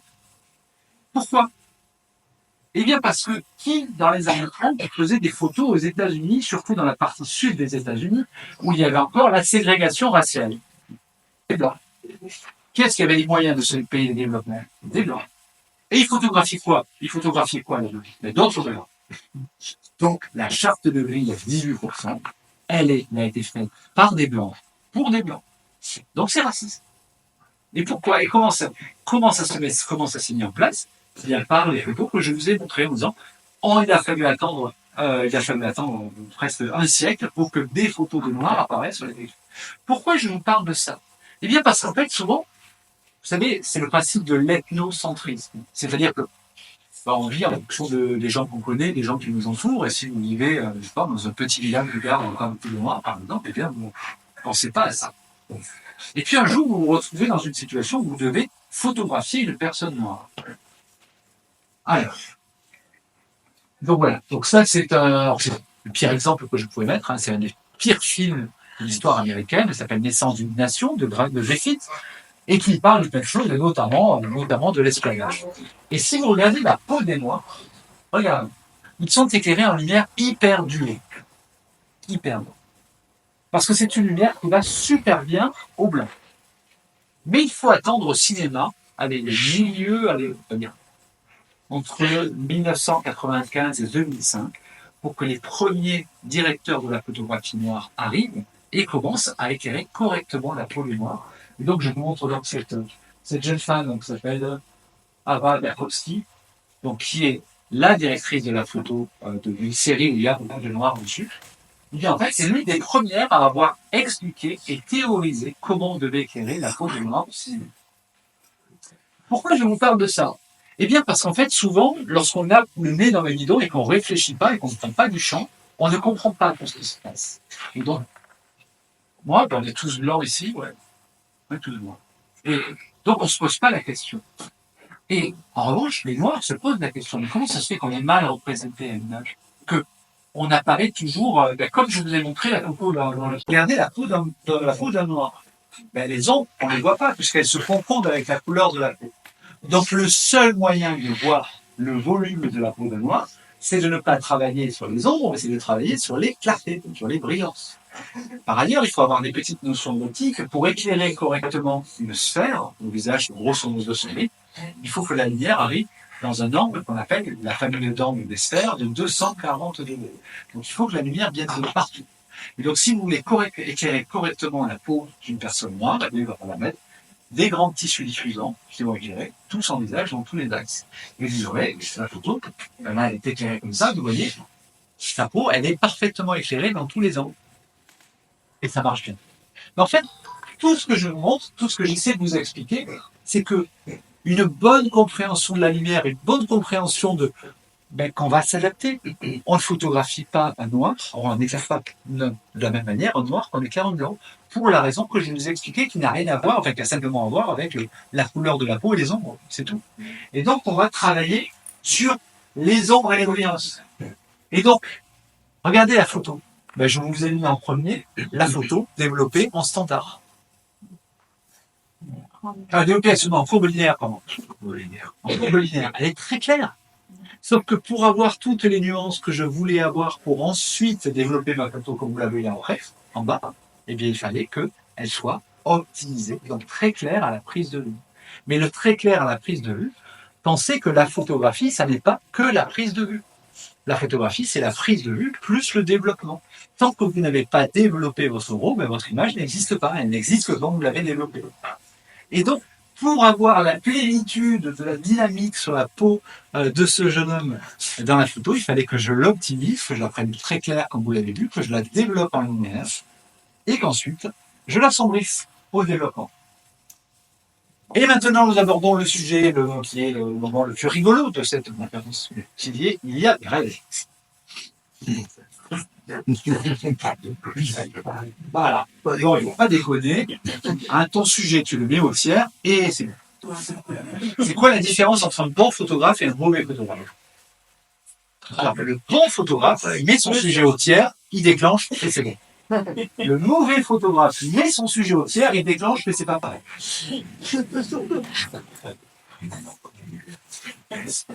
Allez, la règle des tiers. Bon, alors on va en finir une dernière. Il faut qu'à l'issue de cette conférence, le mot règle des tiers disparaisse toujours de votre vocabulaire. Pourquoi? Parce qu'il n'y a pas, il n'y a jamais eu de règle des tiers. Si vous vous intéressez d'où vient la règle des tiers, vient de deux lignes qui ont été écrites par un graveur britannique au XVIIe siècle dans un livre qui s'appelle Celle de la poésie rurale. Ça vient de là. Et que dit ce peintre et graveur dans son livre? Il dit qu'il s'est rendu compte que ça marchait bien parfois quand c'était au tiers, mais pas toujours. Alors, le mot règle des tiers, on l'enlève. Vous pouvez employer le terme méthode. C'est une méthode comme des tas d'autres méthodes. Vous avez la méthode des diagonales. Vous avez la méthode du rectangle d'Hont. Vous avez la méthode de la spirale de Fibonacci. Vous avez la méthode des contrastes simultanés, etc., etc. Selon Ernst Gombrich, qui est le grand théoricien de l'histoire de l'art, lui, il a dénombré que dans toute l'histoire de l'art humain, il y avait 55 méthodes de composition. Et on en découvre régulièrement. La méthode des diagonales a été découverte il y a 7 ou 8 ans par un photographe suédois. Je ne suis pas sûr, danois ou suédois, même là-haut. Et cette méthode, c'est une autre façon de composer des images. Et donc, je vous montre, tiens, ce tableau que j'aime beaucoup, qui s'appelle Le Visiteur Inattendu, de Didier Épine. Alors, regardez cette photo. Enfin, cette peinture. Et on va voir comment elle est composée. Alors, observez là. Donc, vous avez le visiteur inattendu qui rentre dans une pièce, la femme de chambre a ouvert, la maman est debout en train de le recevoir, derrière elle, il y a une petite fille qui regarde, et puis il y a deux enfants sur le côté qui regardent, la grand-mère qui regarde le visiteur inattendu. Et on va voir comment elle est composée. Voilà comment elle est composée. Elle est composée sur des diagonales. Et tout ce qui fait l'intérêt de cette photographie, ce ne sont pas les tiers. Vous avez vu que les choses ne sont pas au tiers. Ce qui compte, c'est les regards entre les gens. Et c'est l'échange de regards dans cette toile qui la rend extrêmement intéressante. C'est pas vrai. C'est un gros mensonge, un gros mytho qu'on raconte à tout le monde. Pourquoi? On fait une photo qui nous plaît et qui plaît au public. Et quand on le fait, on a décidé de déclencher à tel moment parce que c'était chouette. Ah, c'est beau, je déclenche. Ah ouais, génial. Et puis c'est après, les gens disent, ah, elle est géniale ta photo. Mais pourquoi elle est géniale? Et là, on va essayer de trouver pourquoi elle est géniale. Et donc, on va regarder, est-ce que ça marche sur la spirale de Fibonacci ou non? Est-ce que la règle est non? Et vous trouvez toujours une méthode qui va coller. Ah oui, c'est les contrastes simultanés. J'en ai eu. Mais c'est pas vrai que, en réalité, notamment si vous regardez la naissance de Vénus de Botticelli, la naissance de Vénus Vénus ou Apollo? Non, Vénus d'Apollo. C'est Vénus? La naissance de Vénus, c'est la même. Naissance de Vénus de Botticelli, vous regardez que dedans, il y a plein de spirales de Fibonacci.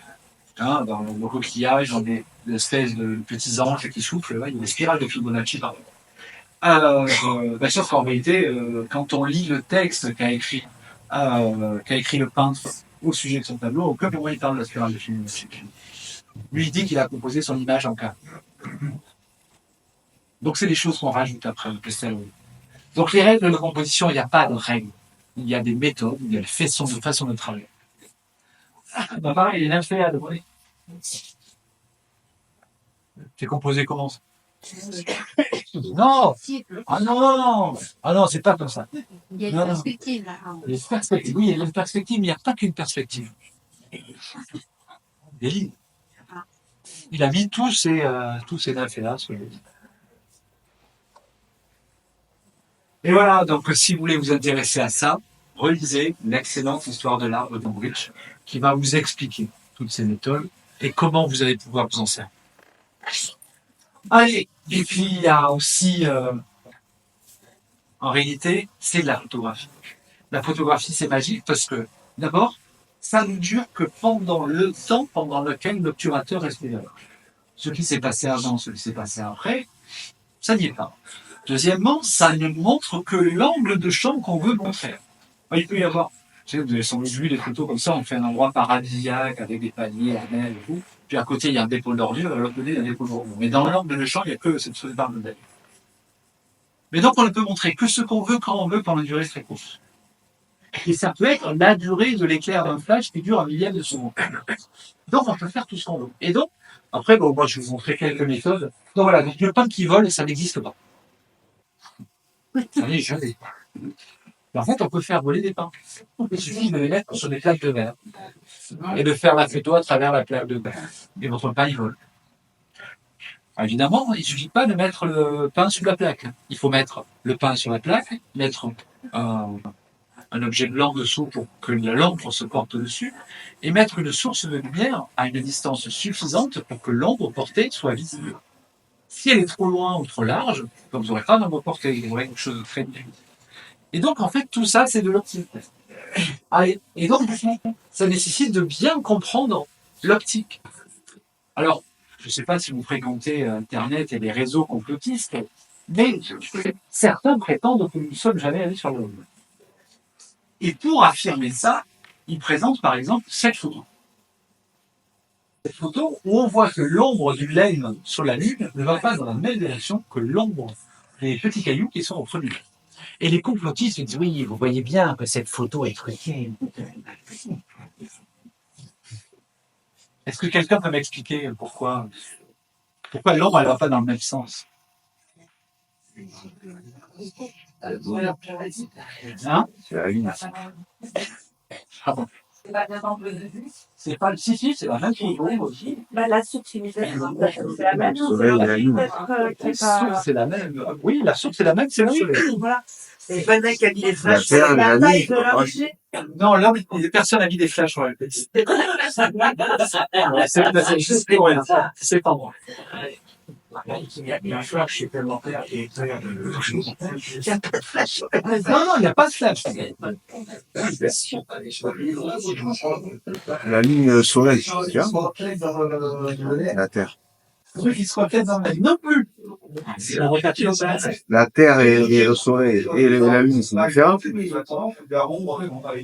Attends, vas-y, refais. Sur le premier plan, on ne sait pas si c'est horizontal, si ça descend, si ça monte. Eh, bravo! Un point pour le jeune homme. C'est là, lui, est à peu près à l'horizontale, si c'est posé correctement, mais le premier plan, on ne sait pas.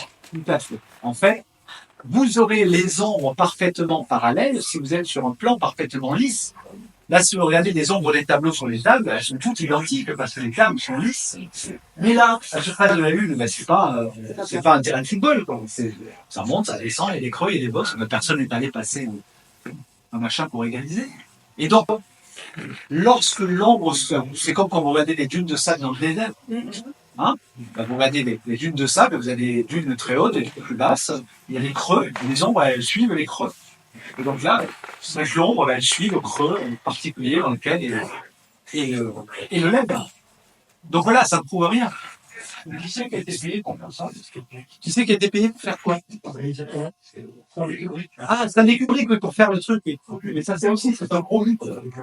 C'est un gros piton, c'est drôle. Mais ça, c'était pas possible. Quand on voit les images, c'est pas possible. Justement, quand c'était fait. Donc, on est bien allé sur la Lune, très cher ami. Bon. Et donc voilà, je vous montre un cube avec son ombre. Est-ce que ça vous paraît juste, cohérent, sans problème? Oui, sinon, ça dépend de moi exactement.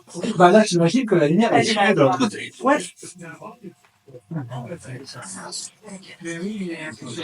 Donc ça aussi, c'est le fait d'avoir des vraies notions d'optique, ça vous apprend après à décrypter les mythos et les fakes que vous pouvez voir circuler. Non, c'est pas non. Parce que si elle était comme ça, on va s'appuyer par là. Et il n'y en aurait pas forcément là-bas. C'est surtout que un cube ne peut pas donner une forme en forme de carré. Dans aucun cas de figure. Le seul moyen d'avoir une ombre en forme de carré, c'est que la lumière soit exactement dans l'axe de l'ombre, mais donc vous ne le verriez pas. La vraie ombre, c'est ça. Mais il suffit que vous comptiez le nombre d'arêtes sur un carré visible. Vous voyez que c'est pas possible d'avoir un truc comme c'était tout à l'heure. Et je vous le montre pour que vous compreniez. Je fais un petit schéma. voilà, les lumières, vous voyez que vous prenez les angles d'incidence de chacun des trucs et vous voyez la forme de l'ombre. Pourquoi? Parce que dans la tête des gens, les choses sont simples. Je dis oui, allez, l'ombre, un truc plan, comme je regarde la table. Sauf qu'en réalité, selon le support sur lequel se projette l'ombre, et selon la forme de l'objet, et selon l'angle d'incidence de la source éclairante, eh bien, vous aurez des ombres différentes.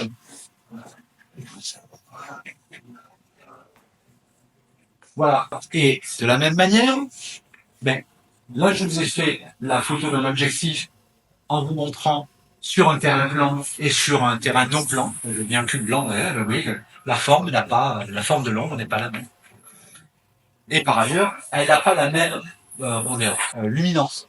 Et pour une ombre très sombre, une ombre très claire. Voilà, alors, là je vous ai mis des petits plateaux avec une lumière dessus, alors c'est la petite ampoule. Et à votre avis, où vont se placer les ombres? Alors, l'ampoule est exactement au milieu des petits gâteaux. Sur l'extérieur. Et dans tous les sens, là? En étoile, en croix? Oui? Oui? Ben oui, évidemment, en étoile.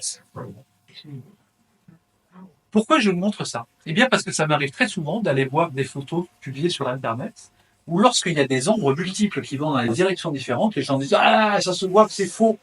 Une même source, une source de lumière unique ne peut pas provoquer des ombres multiples allant dans des directions différentes. Merci. Et vous l'avez vu vous-même. Imaginons par exemple que vous êtes dans un immeuble éclairé par le soleil et vous êtes dans un angle de mur avec deux fenêtres donnant sur deux faces de l'immeuble différentes. Et la lumière du soleil, elle est située exactement dans l'axe du mur. Eh bien, vous aurez deux ombres différentes, provoquées par une seule source de lumière. C'est de l'optique, et donc bien comprendre l'optique, ça permet de bien comprendre les choses. Et donc, on en arrive maintenant, je crois qu'on n'est pas loin de la fin, à la question de la maîtrise. Et on va voir que maîtriser la photographie, c'est pas juste savoir gérer son appareil photo, ou juste comprendre la mesure, ou juste comprendre l'optique, etc. C'est beaucoup plus que ça et beaucoup moins en interne. Et donc, je vous ai mis deux photos avec, oui, le même modèle, etc. Et si vous regardez la pose du modèle, d'abord vous avez l'impression que c'est pas tout à fait la même personne parce que les volumes ne sont pas les mêmes. Et pourtant c'est la même source, la même source, avec la même puissance lumineuse, mais il y a quelque chose qui a changé. Et si on voyait l'image en détail, on verrait que sur la photo de gauche, la modèle a une peau pas terrible, avec plein de petits boutons, de petits défauts. Et dans l'autre, elle a une peau parfaitement lisse, comme si elle avait été photoshopée. Qu'est-ce qui a changé? La bouche? Non, on parle de lumière, Jonah. Hein? La distance, bravo. Et qu'est-ce qu'on a fait? On a rapproché ou on a éloigné? Ah non, ça ne parle pas de on a, je parle de la lumière. Est-ce qu'on a rajouté, on a approché ou éloigné? La photo est prise à la même distance. Ah, là, elle est proche, et là, elle est éloignée. Exactement. Donc, dans la première photo, la lumière est proche, et dans la deuxième, la photo est éloignée. Et vous vous rappelez, quand on a dû vous expliquer à un moment donné que lorsque la lumière était proche, elle était plus douce que quand elle était loin. Vous avez remarqué, la peau du modèle elle est plus jolie quand la lumière est dure, quand la lumière est douce. Oui, sauf que dans la tête de 90% des photographes que je croise, ils pensent que lorsqu'on met une lumière douce, on a une jolie peau. Et lorsqu'on met une lumière dure, on n'a pas une jolie peau. Et donc, voilà. Donc je vous montre. Alors ça, c'est le sujet est à 5 mètres. Attends pas. Ah oui, oui, on sent tout du mur, oui. Est à 1 mètre de la source. Le sujet est à 1 mètre de la source lumineuse. Hop, deuxième photo. Le sujet est à 5 mètres de la lumière de la source lumineuse. Et si vous voyez que lorsque la lumière est douce, eh bien, elle est plus contrastée, mais que le résultat de la peau, il est beaucoup moins joli que lorsque la source est... Pourquoi ça marche? C'est éloigné.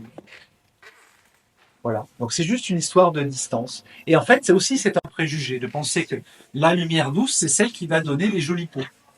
Alors que c'est pas vrai. C'est exactement l'inverse. C'est pour ça qu'en photo de mode, on ne travaille quasiment qu'avec des lumières dures. Toujours des lumières dures et toujours des lumières éloignées.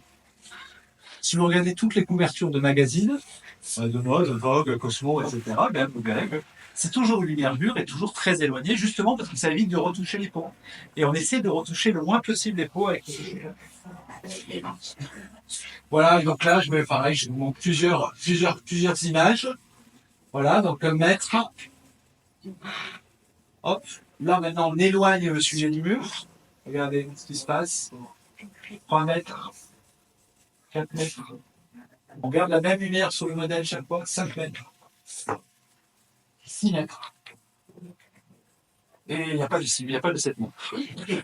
Donc si vous regardez, vous voyez que le fond s'est assombri au fur et à mesure qu'on a fait ça. Eh bien ça, c'est l'application de la loi de Newton qui dit que la lumière varie en fonction du carré inverse de la distance. Eh bien en faisant ça, on a toujours la même lumière sur le sujet, mais le fond relativement devient plus sombre. Eh bien c'est ce que je vous expliquais tout à l'heure sur l'histoire du noir et blanc. Vous vous rappelez, je vous ai montré que le noir et blanc, il était plus intéressant que le fond. Enfin, sur des peaux blanches avec des modèles aux cheveux clairs, c'était plus intéressant si le fond était plus sombre que plus clair. Mais c'est la même chose. Voilà, et puis on va refaire la même chose, mais maintenant on va déplacer la source. Alors on continue alors. Donc, là le sujet est à 3 mètres et là la source a 1 mètre. Maintenant on met la source à 2 mètres, à 3 mètres, à 4 mètres. Et c'est tout. Mais si vous regardez la peau du modèle au fur et à mesure, la peau du modèle devient de plus en plus douce. Pourtant, on a exactement la même axe.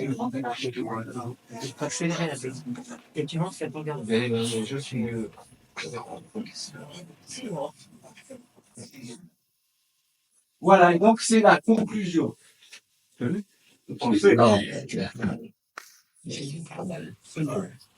Pourquoi je vous parle de ça?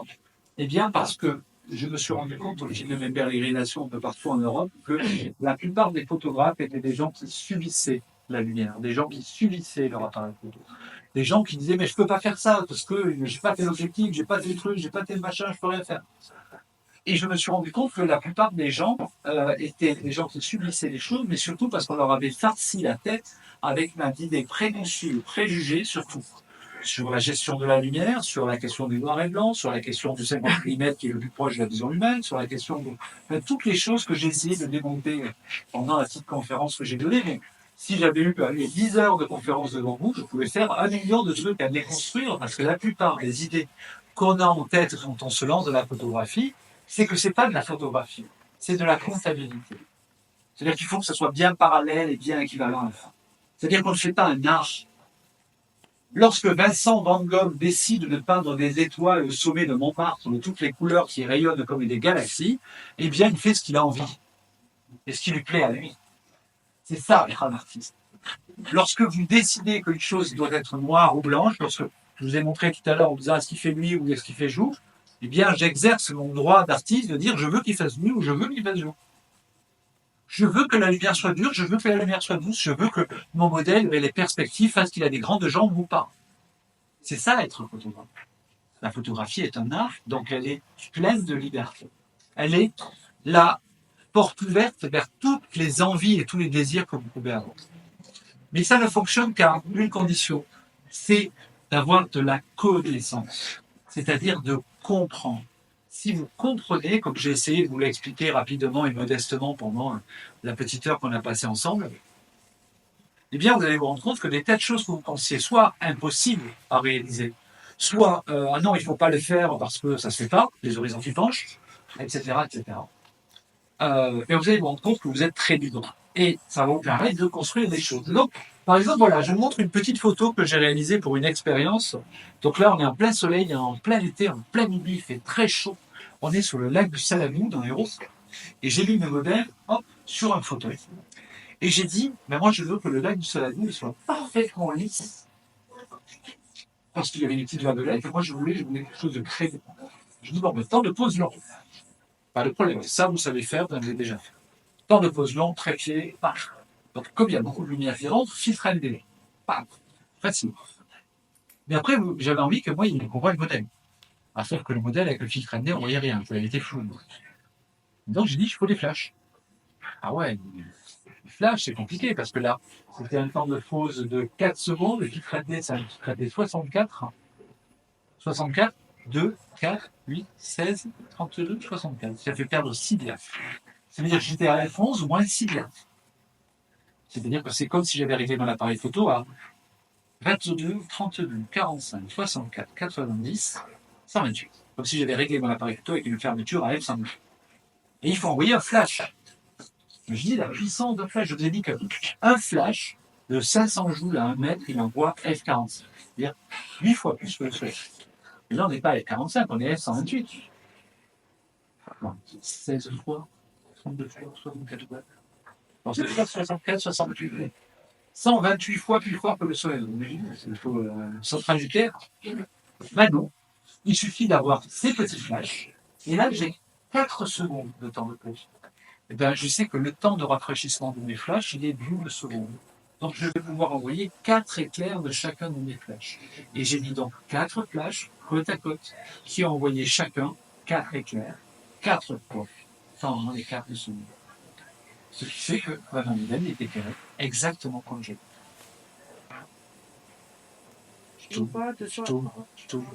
Il faut que pendant les 4 secondes, le modèle ne bouge pas, sinon ça fait assis. Mais, alors après, c'est de l'expérimentation, mais c'est de dire, si on peut faire ça, on peut tout faire. Et donc, par conséquent, si on peut tout faire, vous êtes parfaitement libre. Et donc voilà, on peut faire des photos en plein soleil, à contre-jour, en jouant sur l'ombre. Ça, c'est ce que vous faites quand vous faites du photoreportage. Vous mesurez la lumière à vue. Vous pouvez faire de la lumière avec le soleil et le modèle éclairé pareil en mettant un flash qui éclaire pareil que le modèle. Vous pouvez faire une nuit américaine en 15 jours. Ça, c'est une photo prise à 14 heures. Voilà, en mettant beaucoup plus de lumière sur le sujet de ceux-ci. On peut exposer pour le clair, on peut exposer pour le sombre. Donc voilà, ça c'est le même lieu à quelques instants d'intervalle. Voilà, ça ne vous donne pas le même résultat. Pourtant, c'est la même chose. Donc c'est vous qui décidez. Vous décidez de tout. Et puis après, une fois que vous avez compris ça, vous comprenez que si vous vous baladez avec un flash en extérieur, vous pouvez régler le soleil. Et ça, c'est génial parce que lorsqu'on comprend ça, on se rend compte que, parce que souvent les gens ils me disent, bon Nathalie t'es gentille, mais bon toi tu fais tes photos en studio avec ton flash, et donc tu fais ce que tu veux. Et je dis oui. Et il dit oui, mais tu vois, en extérieur, le soleil, on ne peut pas le régler. Bah si. Et c'est ce que je vous montre là. Allez, c'est la même propos, la même scène à quelques instants d'intervalle. Donc on a changé relativement le temps de pause par rapport à l'éclairement qu'on voulait pour la photo, par rapport au flash. Mais en fait, on règle le soleil. Et donc, lorsque on change le temps de pause d'un tiers de diaph, par exemple, qu'on passe du centième de seconde au 80e de seconde, eh bien, on fait rentrer un tiers de lumière continue en plus. Donc, on augmente la lumière du soleil relativement d'un tiers. Et si vous faites ça et que votre modèle a le dos au soleil et qu'il est à l'ombre, et que son visage n'est éclairé que par le flash, eh bien, vous réglez le soleil de manière différente pour le flash et pour le soleil. Et vous pouvez faire avoir le résultat que vous voulez. Et donc, vous pouvez régler tout exactement comme en studio. Et en réalité, le soleil devient un accessoire de studio comme pareil, regardez, cette jolie photo, elle a été prise à San Remo, en Italie. Alors ça, c'est la photo telle que je l'ai présentée. Et maintenant, je vous montre le backstage. On est en plein soleil. Mais en réalité, il n'y a pas de soleil, il n'y a pas d'ombre, il n'y a pas de nuit, il n'y a pas de lumière bleue ou de lumière rouge. Je vous ai montré ça pendant toute la conférence. C'est vous qui décidez. C'est vous qui décidez en fonction de ce que vous voulez faire, de ce que vous voulez amener. Et donc, il n'y a pas de limite. Pareil, il faut donner l'impression d'une jolie soirée. Alors ça, c'est un endroit extraordinaire. J'étais très fier de travailler. C'était les studios Pathé à Montreuil. C'est les premiers studios de cinéma français. Donc là, bah voilà, un joli soir. En réalité, bah voilà, on est en plein jour, on est à l'autre. Ça, on va passer. Hop. Pareil, vous pouvez donner l'impression, voilà, que, allez, c'est l'extérieur. Ou que, bah, au contraire, c'est la nuit qui regarde vers l'intérieur. C'est juste une histoire de lumière. Là, c'est le soleil qui éclaire le modèle. Hop. Alors là, j'ai fait la deuxième photo, je ferme le diaphragme, je fais rentrer beaucoup moins de lumière, je mets un flash à l'intérieur de la pièce, et c'est l'inverse. Voilà, j'ai terminé. J'espère que ça vous aura